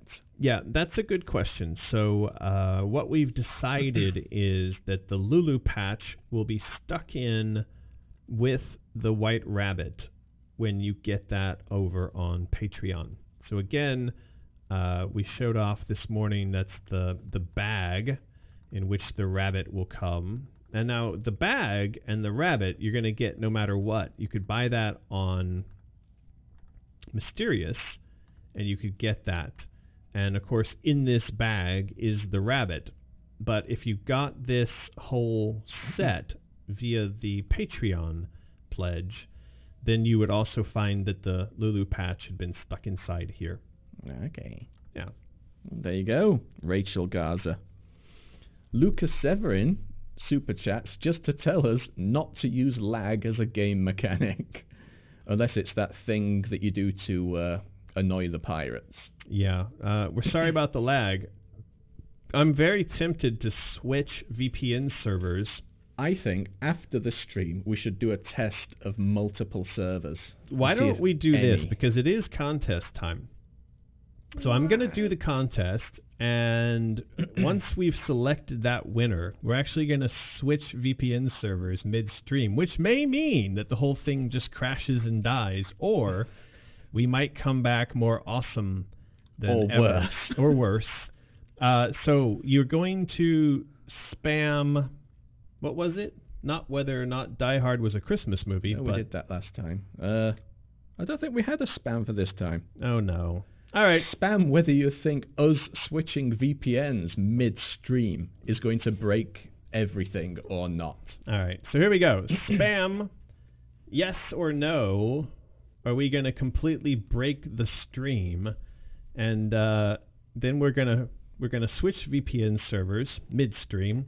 Anyway, we are giving away an Out of the Woods, and that is the card game which we have been working feverishly on for the last, I don't even know how long, quite a while. 1,000,000 years. And you will get that mailed to you for free anywhere in the world. It has a box.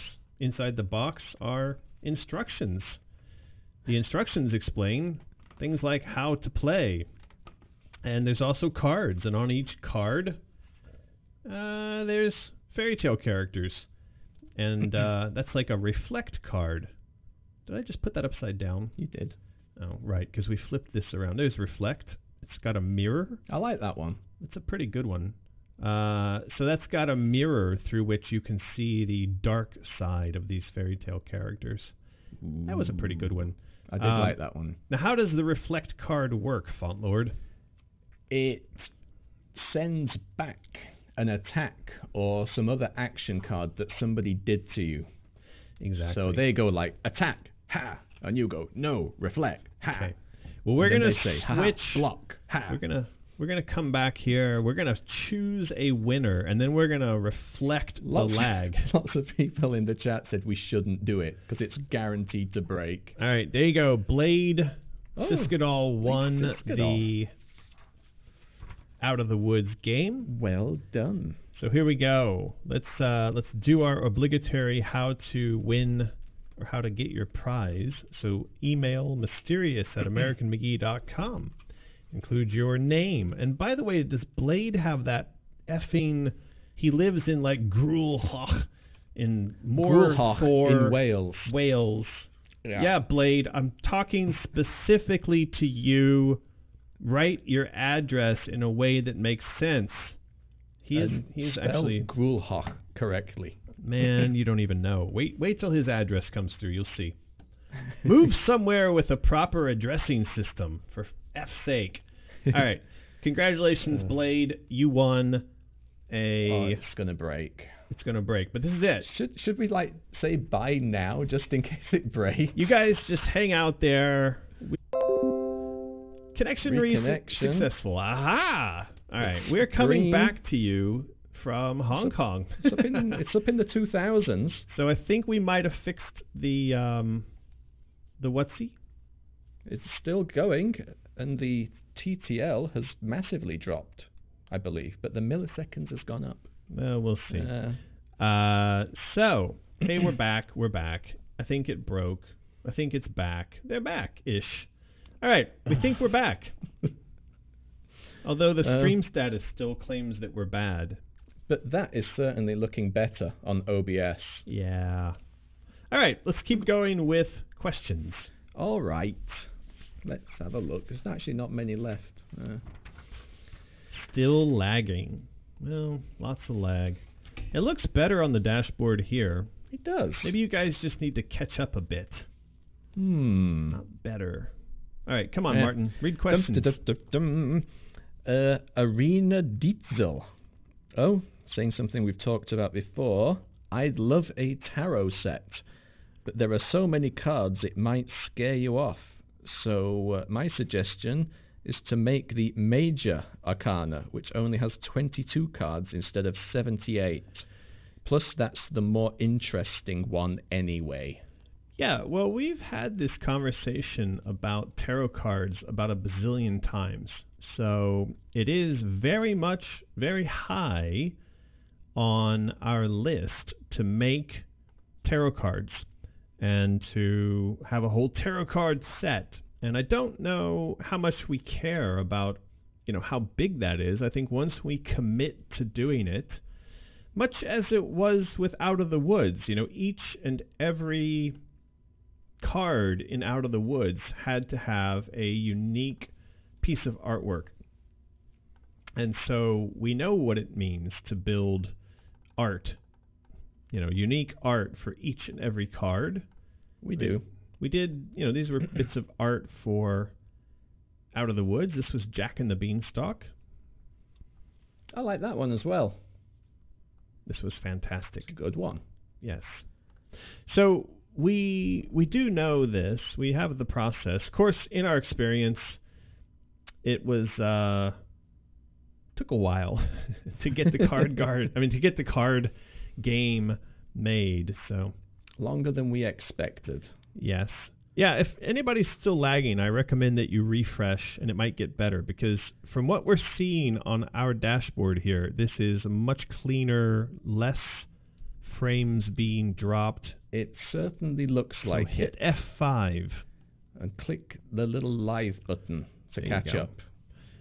Yeah, so this is Jack and the Beanstalk. This one piece of art for one card. This was the girl. The beautiful girl. The beautiful girl from Bluebeard. This is, of course, the eponymous Beard of Blue. Yes. With eyes in it, which is Chinese for surreal. It's much, much better, everyone says. We should have been broadcasting from Hong Kong to start with. Well, maybe we'll stick with Hong Kong. There you go. So, yeah, I think doing the tarot card set, we're down for it. We're going to do it. Yeah, we have some of those images were they from Joey? Yes. The sort of goldy yellow looking images? Yes. Yes, they are excellent. I think the set in that style would be a hit. Yeah, those were really good. If you're interested in those, they are over on Patreon. You have to scroll back for quite a long time to get to those tarot card images that we saved or shared, but they are saved over there on Patreon. Somewhere. They might even be on the wiki. They are in the wiki, actually. I would imagine that our wiki... Do a search. Our wiki people... Really? Yeah. Does this search work? Yeah. No, I don't believe it. Ooh, look at that. That's amazing. Look at what our guys are doing. This is Taylor. Well done. Vegas. Well done, wiki team. Well done, wiki team. So yeah, this is the tarot card of the Hatter. That might anger our stream, loading all that detail. It's fine. So there you go. There is the tarot card for the Mad Hatter. Anyway, we are sort of working towards this. Yeah, people now seem to be saying the stream is working. Yay. A refresh and going to HD. HD is doing the trick. Wonderful. Okay. HD. Right. Okay. Iranliut Nibran Benain. You know who you are. I don't know what you're saying. There. Let me see that. That's right, that's that one. That would be, oh no. Nibanyabane. It looks Japanese. Nibanyabane. Iranabich Benanyabane. Banana Bane. Says. Banana Bane. Oh. Alright, well, I'm going to have to read Banana Bane's comment because I think all the art prints just showed up and Font Lord has to run away. So, Banana Bane says, I like the idea of Shadow Alice being the one who moved forward, but I am tentatively excited. On one hand, it can add a depth of the story and layers that sets up for an almost unbound future of imagination and possibilities. Wow. On the other hand, every single time anyone has written a confrontation with a similar entity that I can recall from comics, movies, TV shows, or other games, it ends up being really cringy. Like Victory by the Power of Friendship and Teamwork cringy. Yeah, I kind of get where you're coming from with this comment. I can understand how the reunited in victory at the end could feel cringy. I do think I'd like us to explore some of these confrontations in that style that you reference from comics, movies, TV shows, and other games, and maybe talk about why those particular examples ended up being cringy. But I think so far with what we're talking about, and again, that is, we play through the game and we confront the shadow at the end of the game, and this whole time we've sort of built the shadow up to be really evil, and in that reintegration there's perhaps a bit of a battle, a death. So I don't particularly see the end. I kind of feel like it's the kind of end where there could be a death, maybe Alice, maybe we die, and then in that kind of WTF am I dead moment, there is a sense of, hey, well, something's still alive here, and it's sort of Shadow Alice realizing who she is and what she's done, and that final memory being recovered before she heads on to kill Bumby, save the day in the future. I don't know. I think we can make it work and be, yeah. But let's get some examples. Let's work through it. And of course, we are going to share all this narrative and all this stuff via the crowd design on Patreon. So let's all work together to make it not cringy. It's a pretty simple goal. It's a good goal. I think that's a simple goal. Don't be cringy. Don't be cringy.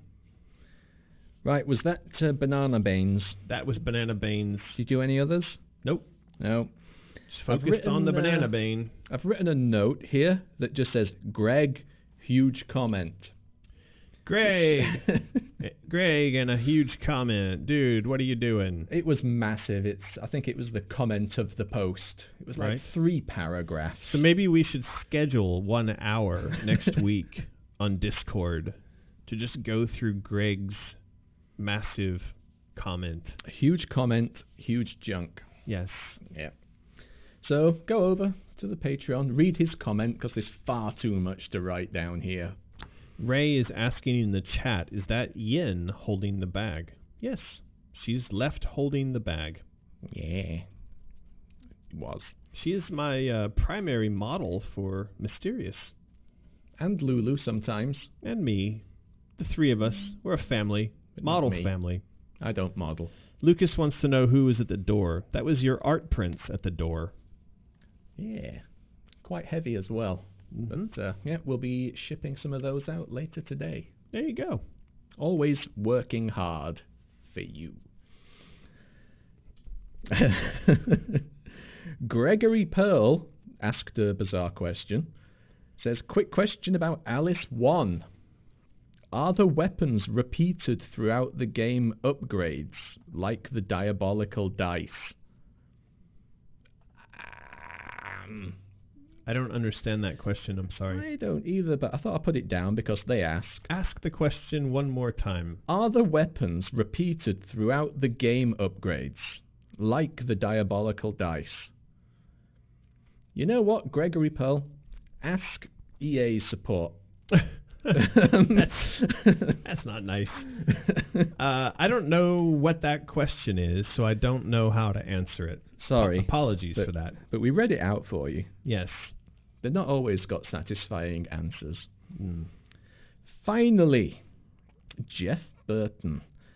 If you're looking for a plot device to have modern Alice relive and reconnect as an onlooker, as a player, with the Asylum Alice, how about having her start out in a coma and relive, fight the battles as she struggles to come back? No.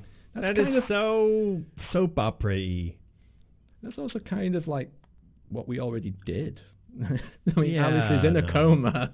Yeah, exactly. So it'd be like comaception. She'd be like already in a coma in the asylum, and then she, in another coma, goes back to the first coma. We need to go another level deeper. More coma. More Wonderland. Comaception. I don't know that we want to go that route. I'm sorry. Sorry, Jeff. Sorry, Jeff. Maybe we don't want any more comas. I mean, coma to death. I think it's enough. You say it enough, it starts sounding weird. It is weird. There's something about being comaed to death that I don't want to deal with. Right. That's that. That's it. All of our questions have been answered, and all of our art has been reviewed. Greg is bummed that his comment was skipped. It was immense, Greg. Well, now that we've run out of all the other questions, which one is it in? Probably the second one back. Oh, the one. Maybe this one. In the here. One with no, not this one. Go up.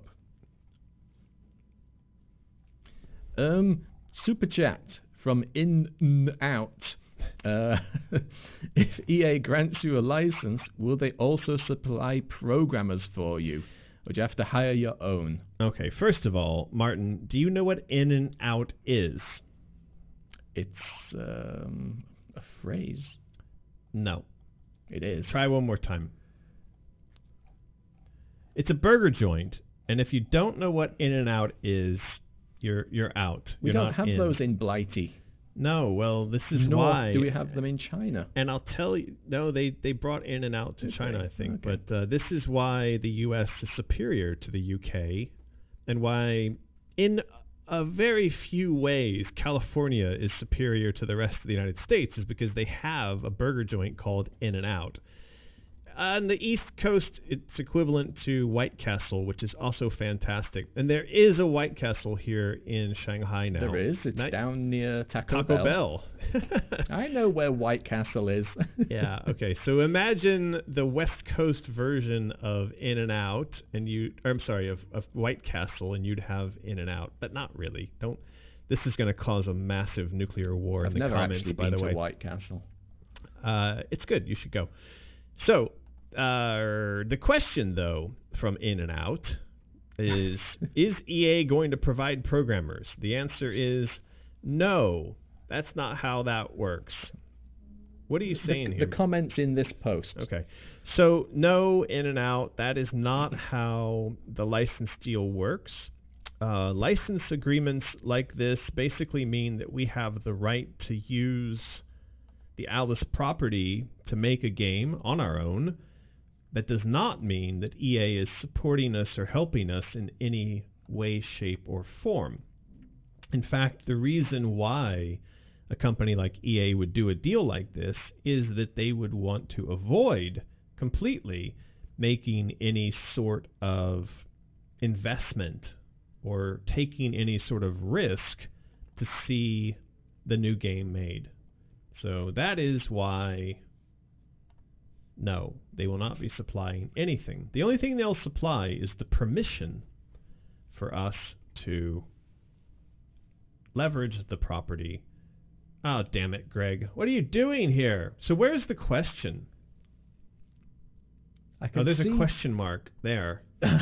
You know that's not how we format it. Greg, you got to put a thing that says where the question is, first of all. I can see suggest in big capital letters. I suggest...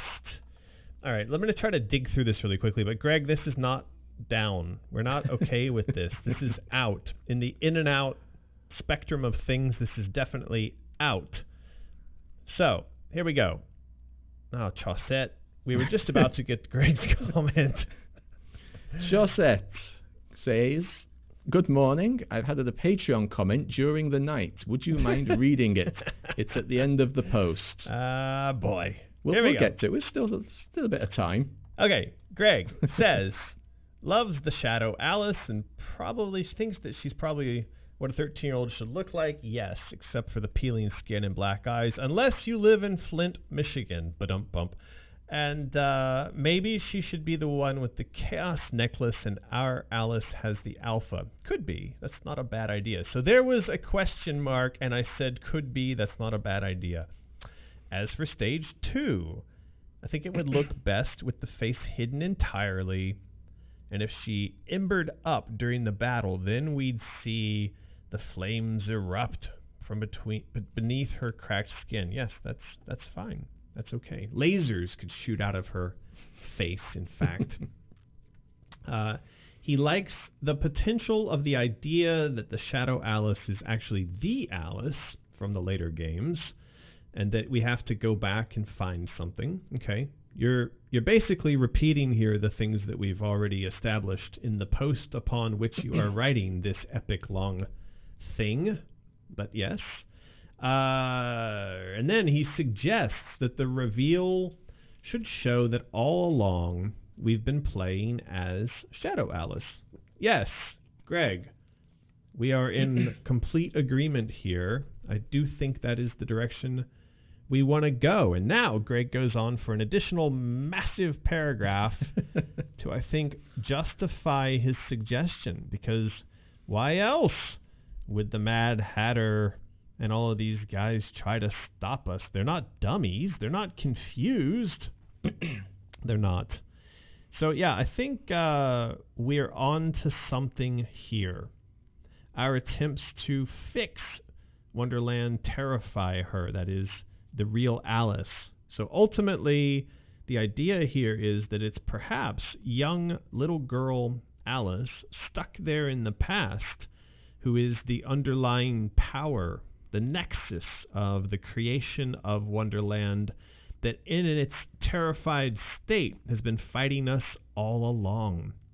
So I think what Greg's going to here is an interesting idea. It's a sort of mirroring of the foe, and that is that in Asylum, we are playing this young girl Alice, and as we're traveling with her through the shattered Wonderland and fighting the adult Shadow Alice, and when we get to the end, Shadow Alice takes off to continue the battle. As Shadow Alice continues through the next 2 games, the underlying spirit that's giving life to the conflict could actually be the child Alice that she's left behind. That was very thorough.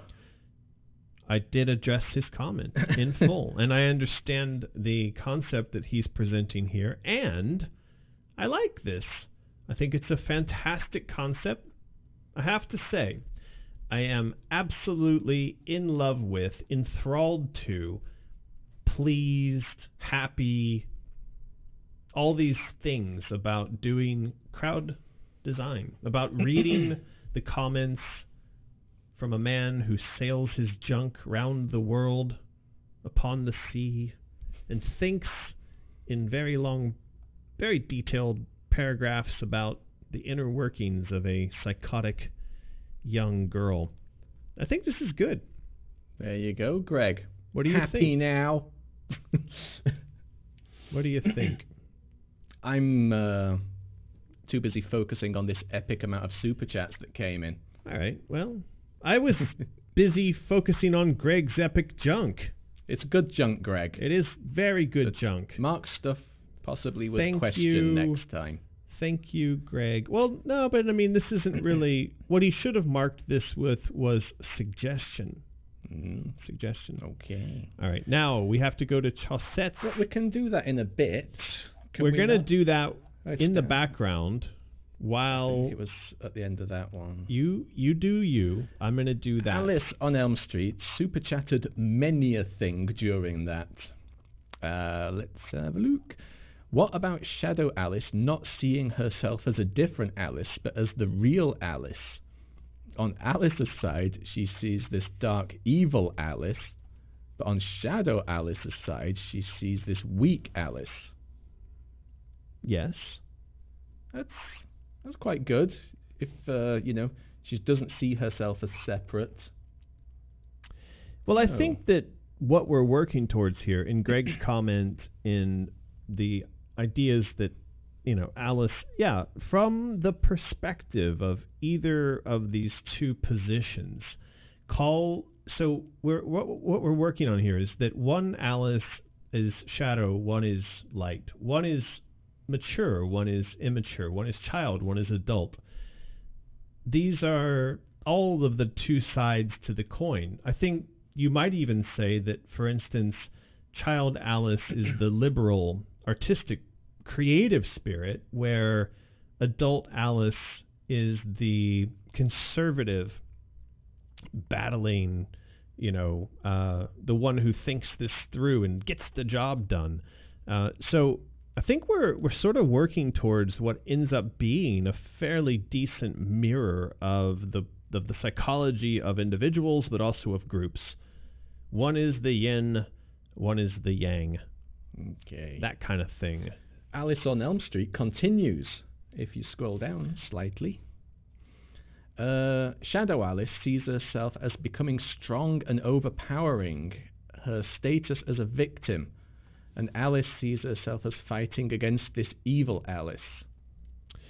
You and I, Martin and American, we sometimes have these conversations about the unraveling of politics in the United States. I had a conversation with someone about this yesterday, and I promise not to step on any political landmines, but I do want to point out that the architects of the Constitution, the Federalists, the people who crafted the documents that would establish the functioning of the Republic of the United States, understood incredibly well the fact that there are two minds of men. And when I say men, I mean like mankind, like all men and women.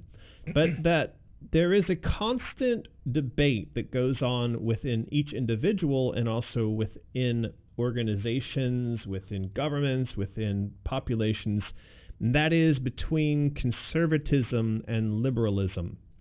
That is between the accountants and the artists.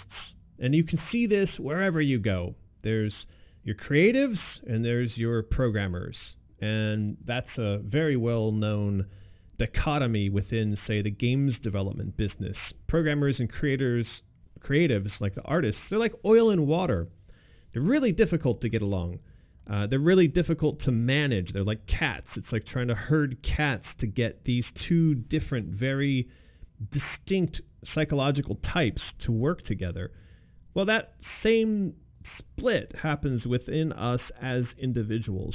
And so I do think that what we're mirroring here is this constant, ongoing debate between the collective and the individual, between the creative and the conservative. And I don't think this is an unusual path that we're finding ourselves on. In fact, it is the path of existence. It's the challenge, the trial of life. Okay. I feel passionate about this topic. You do. I do. Alice on Elm Street continues. They both think they are the real Alice, and in the end they come to the realization that neither is, because they need to exist together. That is correct. So that's the entire point. That is of correct. Shadow Alice at the end of Madness Returns, wanting to re-merge. And this is also the entire point of building a republic that splits the debate between the conservatives and the liberals, or in an organization you have the managers and you've got the creatives. You have to have the two working together in order to move forward and to create and to thrive. That is why you should never have a company or a politics or anything entirely composed of just one or the other side. Debate is important. The integration of the two sides is critical. That feeds into in, n, outs. In Super and out. in Is it important that the programmers you hire can relate to the source material, or is it more important that they're good coders that can turn out a finished product? So in my experience, and that is an excellent question, but in my experience, what you actually get is a lot of individuals who exist on a spectrum. So we get artists that would never be good managers, and managers who would never be very good artists. But you also, every once in a while, are very lucky to find an artist, say, who's actually good at managing a team.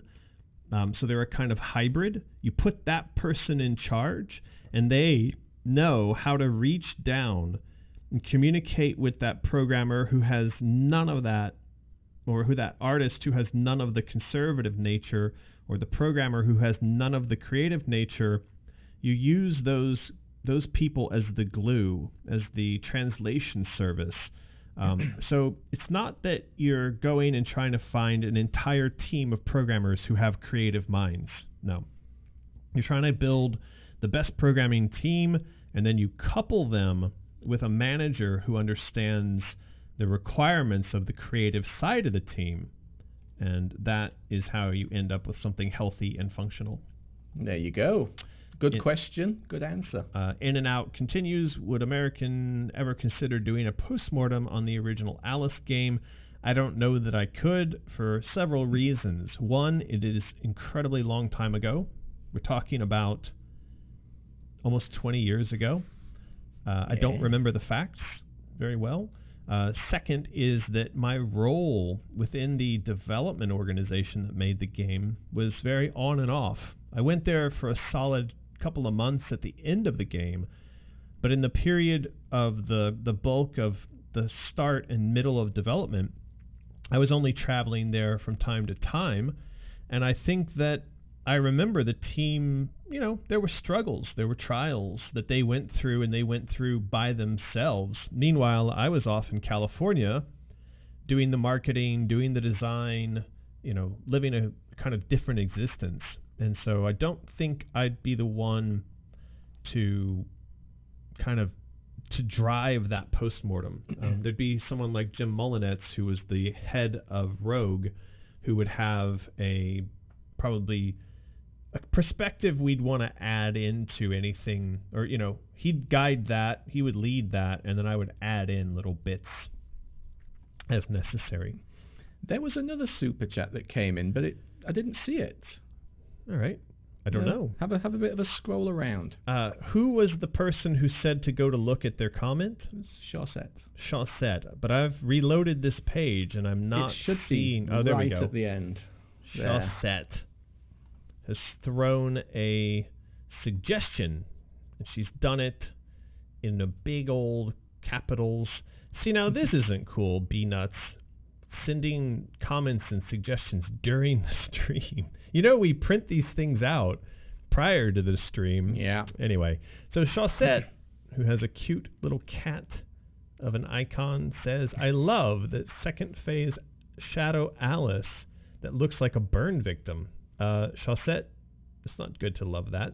She's burned. I think that it's very dark and scary. Yes. I had other ideas to turn her into a creepy roasty. People who breathe hot air and fumes end up having swollen and blistered throat. So she could be struggling to speak and have a very hoarse voice. Sounds good. And when the fire reaches human muscles, they get dried out and contract. She could be moving weirdly, have spasms, or something like that puppet from the movie Mama. See, now here's a suggestion. If we stuck Chaussette together with Joey, I bet we would get the world's most horrifying game. Chaussette. I just mean that the ideas Chaussette's come up with here are really far away from her cute cat icon there on Patreon. Those are great suggestions. Why don't we also cover B-Nuts' comment? I like how Shadow Alice Phase 1 looks slightly corrupted with her skin, like she's been burned and cracked. It's also awesome how much burned immersed in the flames Phase 2 looks like. She reminds me of the phantom version of the wife from Layers of Fear, and I love it. And the suggestion, and these suggestions we need to put over onto the wiki, by the way. Can there be some places in the game where Alice and Chalice I see what you did there. Can merge temporarily to become more powerful and to take on the biggest bosses? Yeah, I think we talked about this a bit before, sort of emerging in order to defeat some uber enemy. That's something we could think about, though I don't know that the combining to defeat a... we're going to have to figure this out. We're going to have to think this through.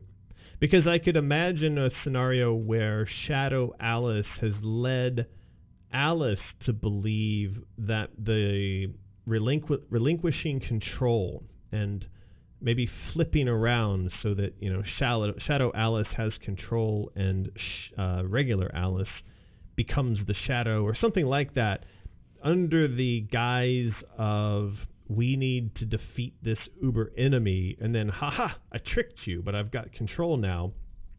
That might be a good strategy for Shadow Alice, to trick little Alice into the giving up control, so that Shadow Alice can then say, haha, now you're stuck here. I'm going forward to fight these demons by myself. Could be interesting. Yeah, sounds good. All right. I found it. I found the super chat. It was from Greg. Wow, Greg. Said, yes, I'm happy now. Thanks so much. I'll make sure future comments are a lot shorter. I was just so excited to share ideas about Shadow Alice. I think that the comment was good, Greg, and I apologize if sometimes we feel like we're trying to rush through this. I think this is something that even after all this time doing live streams, I still struggle with, is a sense that, like, is this good content, and do people actually want to watch this? I sometimes feel like, oh God, we're just reading comments, and maybe this is incredibly boring, and we should just stop and move on to something interesting. But let us know. Maybe we should focus more on this. Of course, when we go to next week's Patreon/Discord powered review of the wiki content, this is all it's going to be. So it might also be that we move some of these deeper conversations over to that format and leave this format for images, art review and whatnot. Good plan. Good idea. I think we skipped one again. There we go. In and out again. Thank you for the super chat.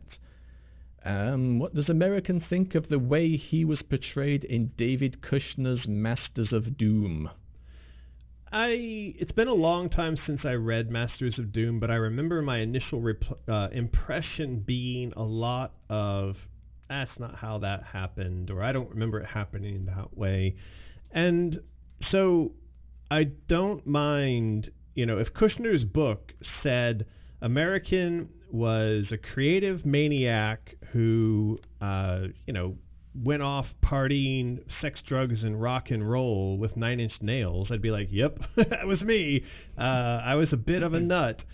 And that's fine. One of the things I think that I recall bothering me about that book was occasional misrepresentations of who did what, or who didn't do what. And I mean by way of the actual creation of the content, of the games. I seem to recall taking issue with a few of those things. But as far as like American as a person, I think the book was probably okay. And like I said, I wouldn't be embarrassed for him to tell the truth, that I was a 20-year-old kid plucked out of working on cars, handed stacks of money and put behind the wheel of a Ferrari, literally, who I went bonkers. I mean, like, it was sex, drugs, and rock and roll. I was spending piles of money faster than most, in a month, what people would make in a year or two. And I was having a blast, but I was also fully... Can I call myself retarded? Yes. How does this work? I hate that. Anyway, I was fully retarded. But I think that I hope every one of you has a chance to be fully retarded at least once in your life, because that's all right. It was great. So you enjoyed it. I enjoyed my retardation. I did go full retard. Have I said that word enough now? Am I going to get in trouble? It's okay. You're describing yourself. I am. It's fine. Ina sends 50 Donkey Kong countries. First super chat ever. I'm just coming out of a depression. Any good advice on how to get back on track? Hope this isn't an inappropriate question. No question is inappropriate. Obviously, we had somebody ask about sexualizing Alice. It's not my favorite question, but it was, it's a question. So thank you for the Donkey Kong Country 50. Don't we get, this is Denmark money. There's one other person who sends us. A krona? Yeah, we get one other person who sends us DKK money. Narita? What's her name?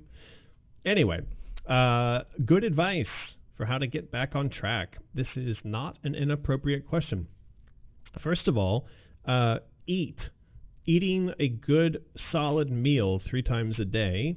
I know this from personal experience.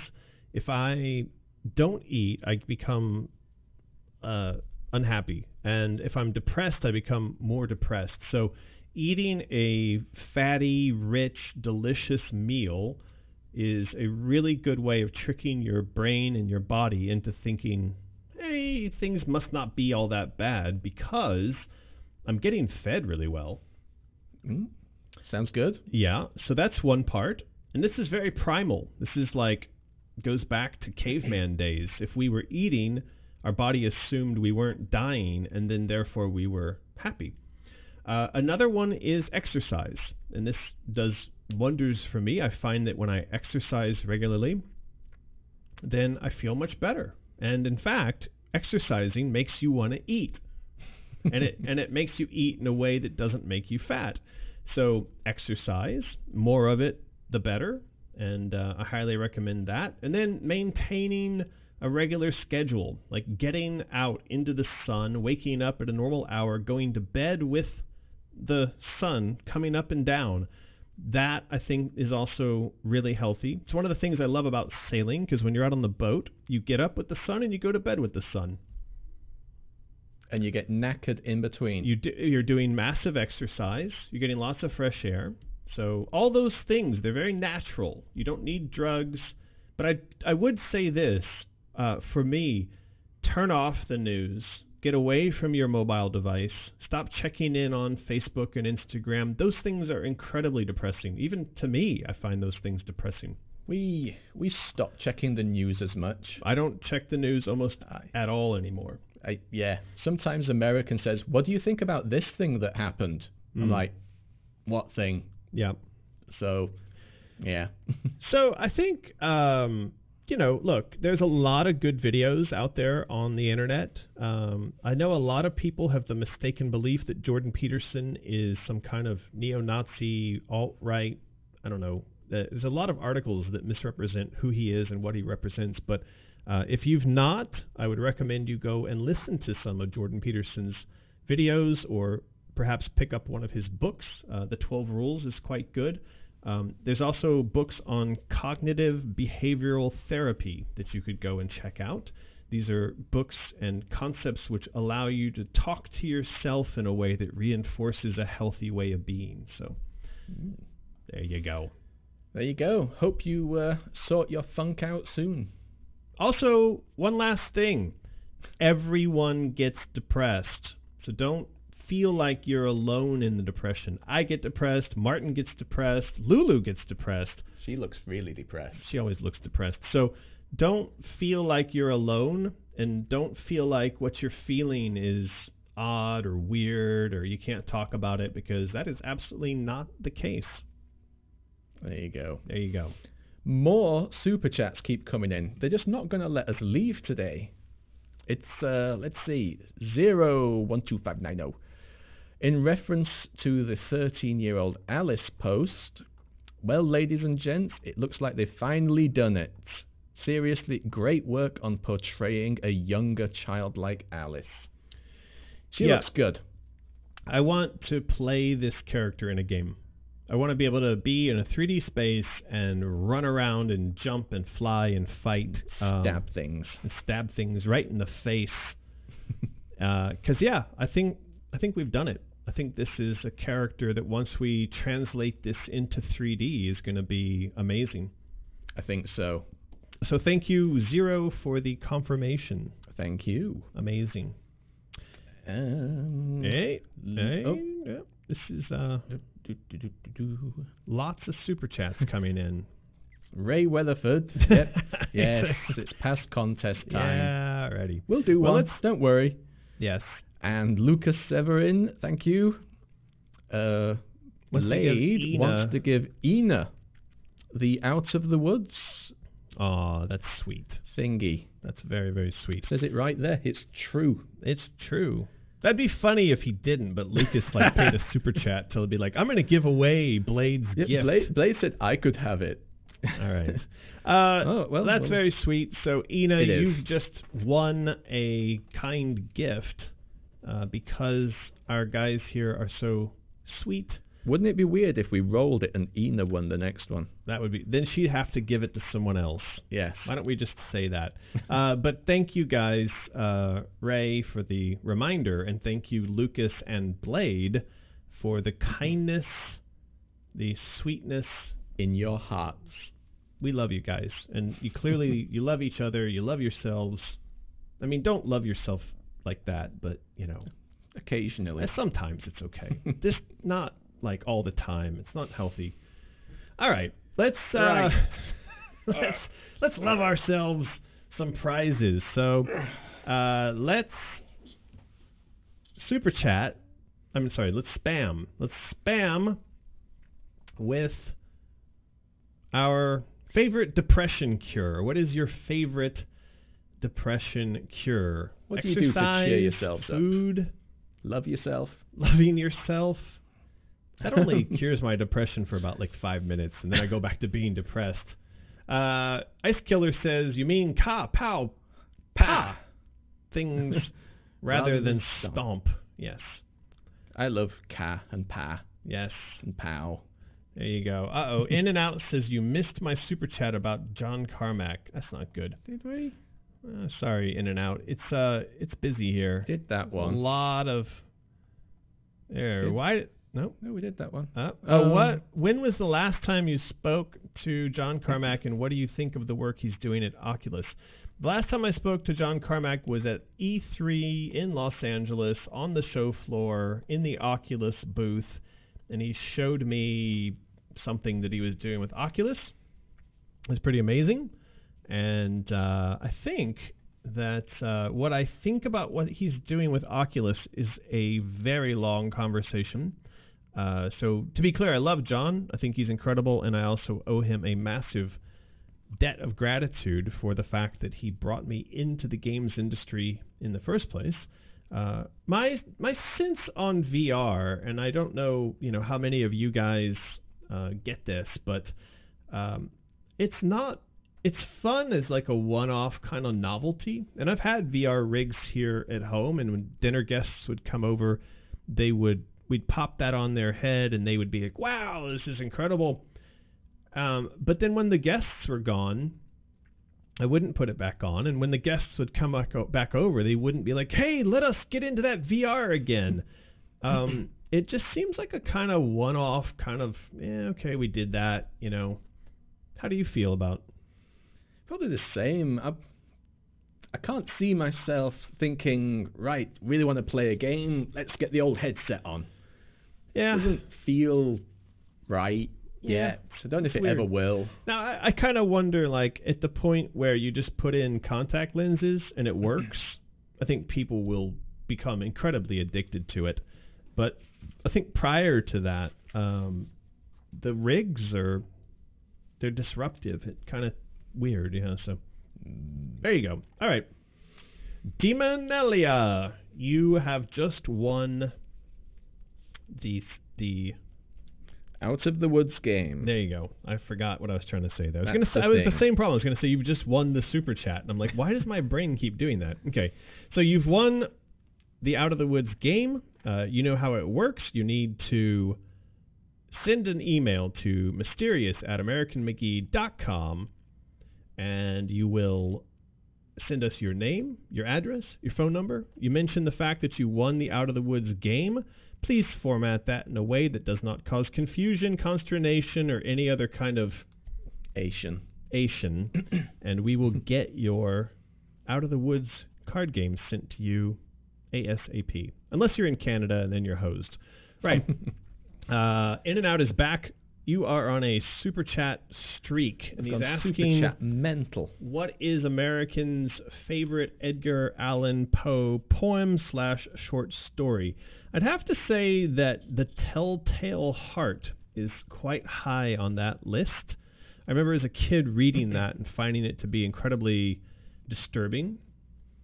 Is that the one with the heart under the floorboards that you can hear beating? He can hear it beating, and it just won't go away. And I think one of the reasons, and it's one of the reasons I like Poe's work in general, but one of the reasons I like The Telltale Heart so much is that it is such a perfect encapsulation of what should be, now not everyone experiences this, but people who have a conscience, people who are human and humane, they experience guilt as it is described in that story. And so that story does a really good, job of capturing the psychology and the manifestation of guilt in a person who's committed some form of wrong.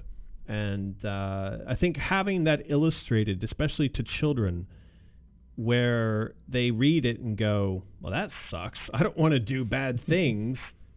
So, yeah. There what you about go. you? I probably couldn't even mention any. I see. Sorry. That's Say some. right. Maybe I've heard of them. There's another one called The Bells that's quite good. Which one was Thus the Raven Spoke? That's The Raven.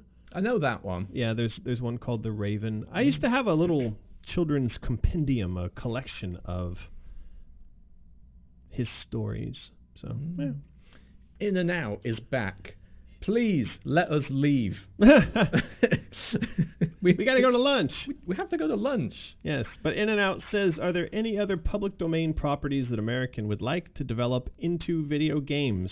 Well, I have tried on multiple occasions to do something with The Wizard of Oz, but that's been stymied and thwarted at every turn. I feel like that's sort of cursed for me, and I don't know that I'll ever make that fly. In the public domain of books that I really enjoy, yeah, it's hard to say. I mean, I grew up on a steady diet of Arthur C. Clarke, which was sort of original old-school sci-fi, and I love a lot of the stories of his, but those, of course, would become sci-fi games, and I'm not sure my audience is very interested in that. He did Red Riding Hood as Acanero. I do like Red Riding Hood a lot, and I still feel like we have a chance to perhaps present a variation on that takes off in a way that Alice did, but it's not happened yet. There's that other company that did the side-scroller that didn't really do very well. Yeah, I forget. That's true. The name. Oh, yeah, The Red Death. Isn't there a Scarlet Letter? Is one of Poe's stories as well? Maybe. So please preview the nightgown version instead, in case others haven't seen it. I guess we're talking about this.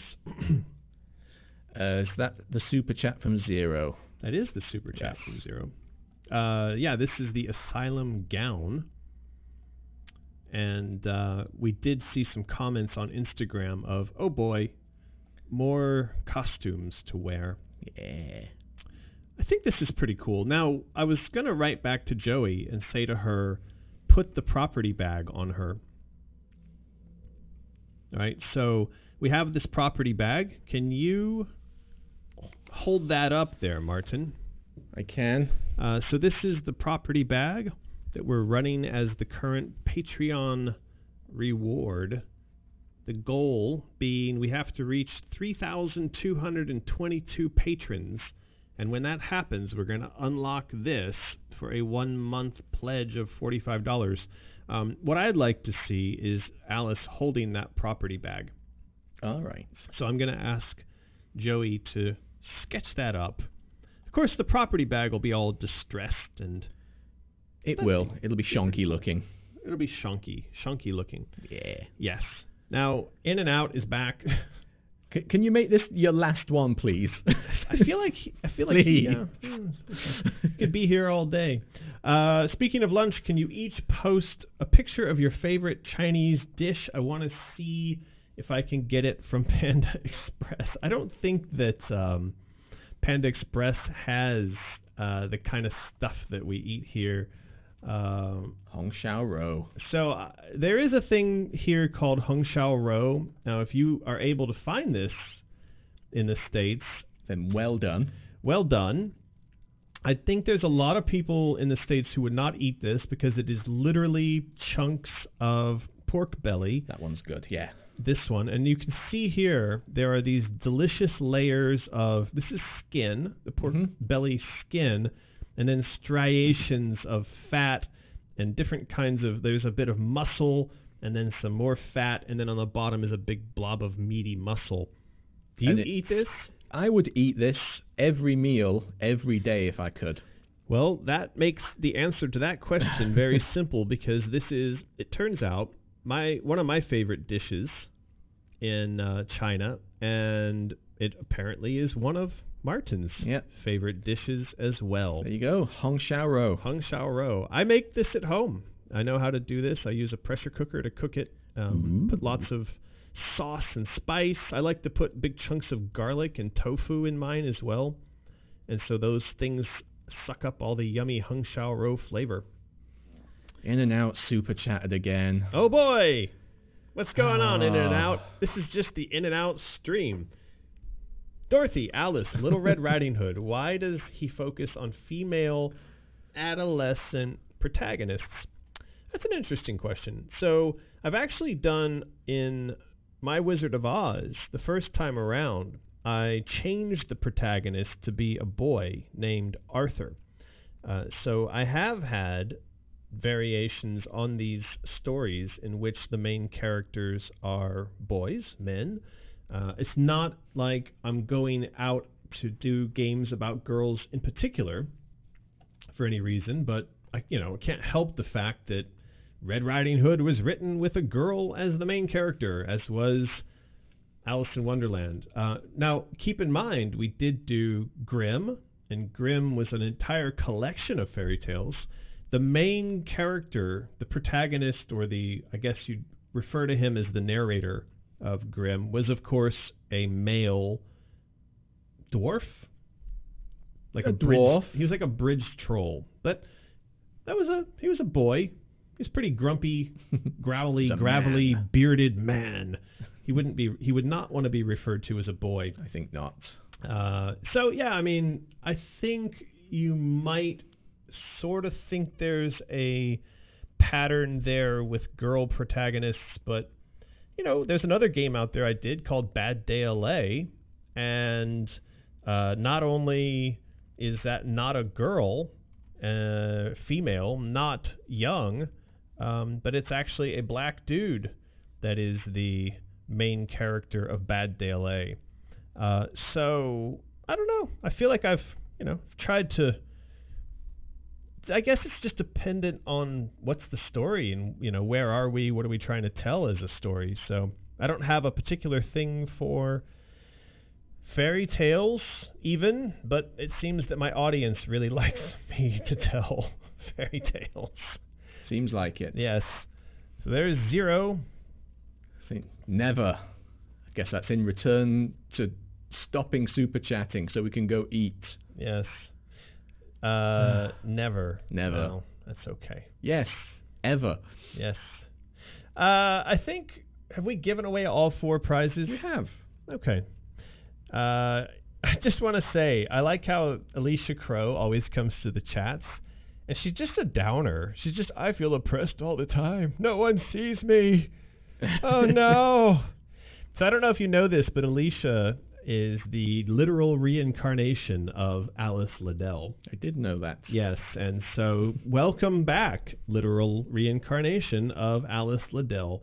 We do, in fact, see you, but apparently the literal reincarnation of Alice Liddell does not know how to super chat, which is usually the way in which chats during our live streams get highlighted. To our faces. You could also become a patron, and this is a wonderful segue, Alicia. Thank you so much. As we wrap up today's stream, I would like to mention that we do have a Patreon.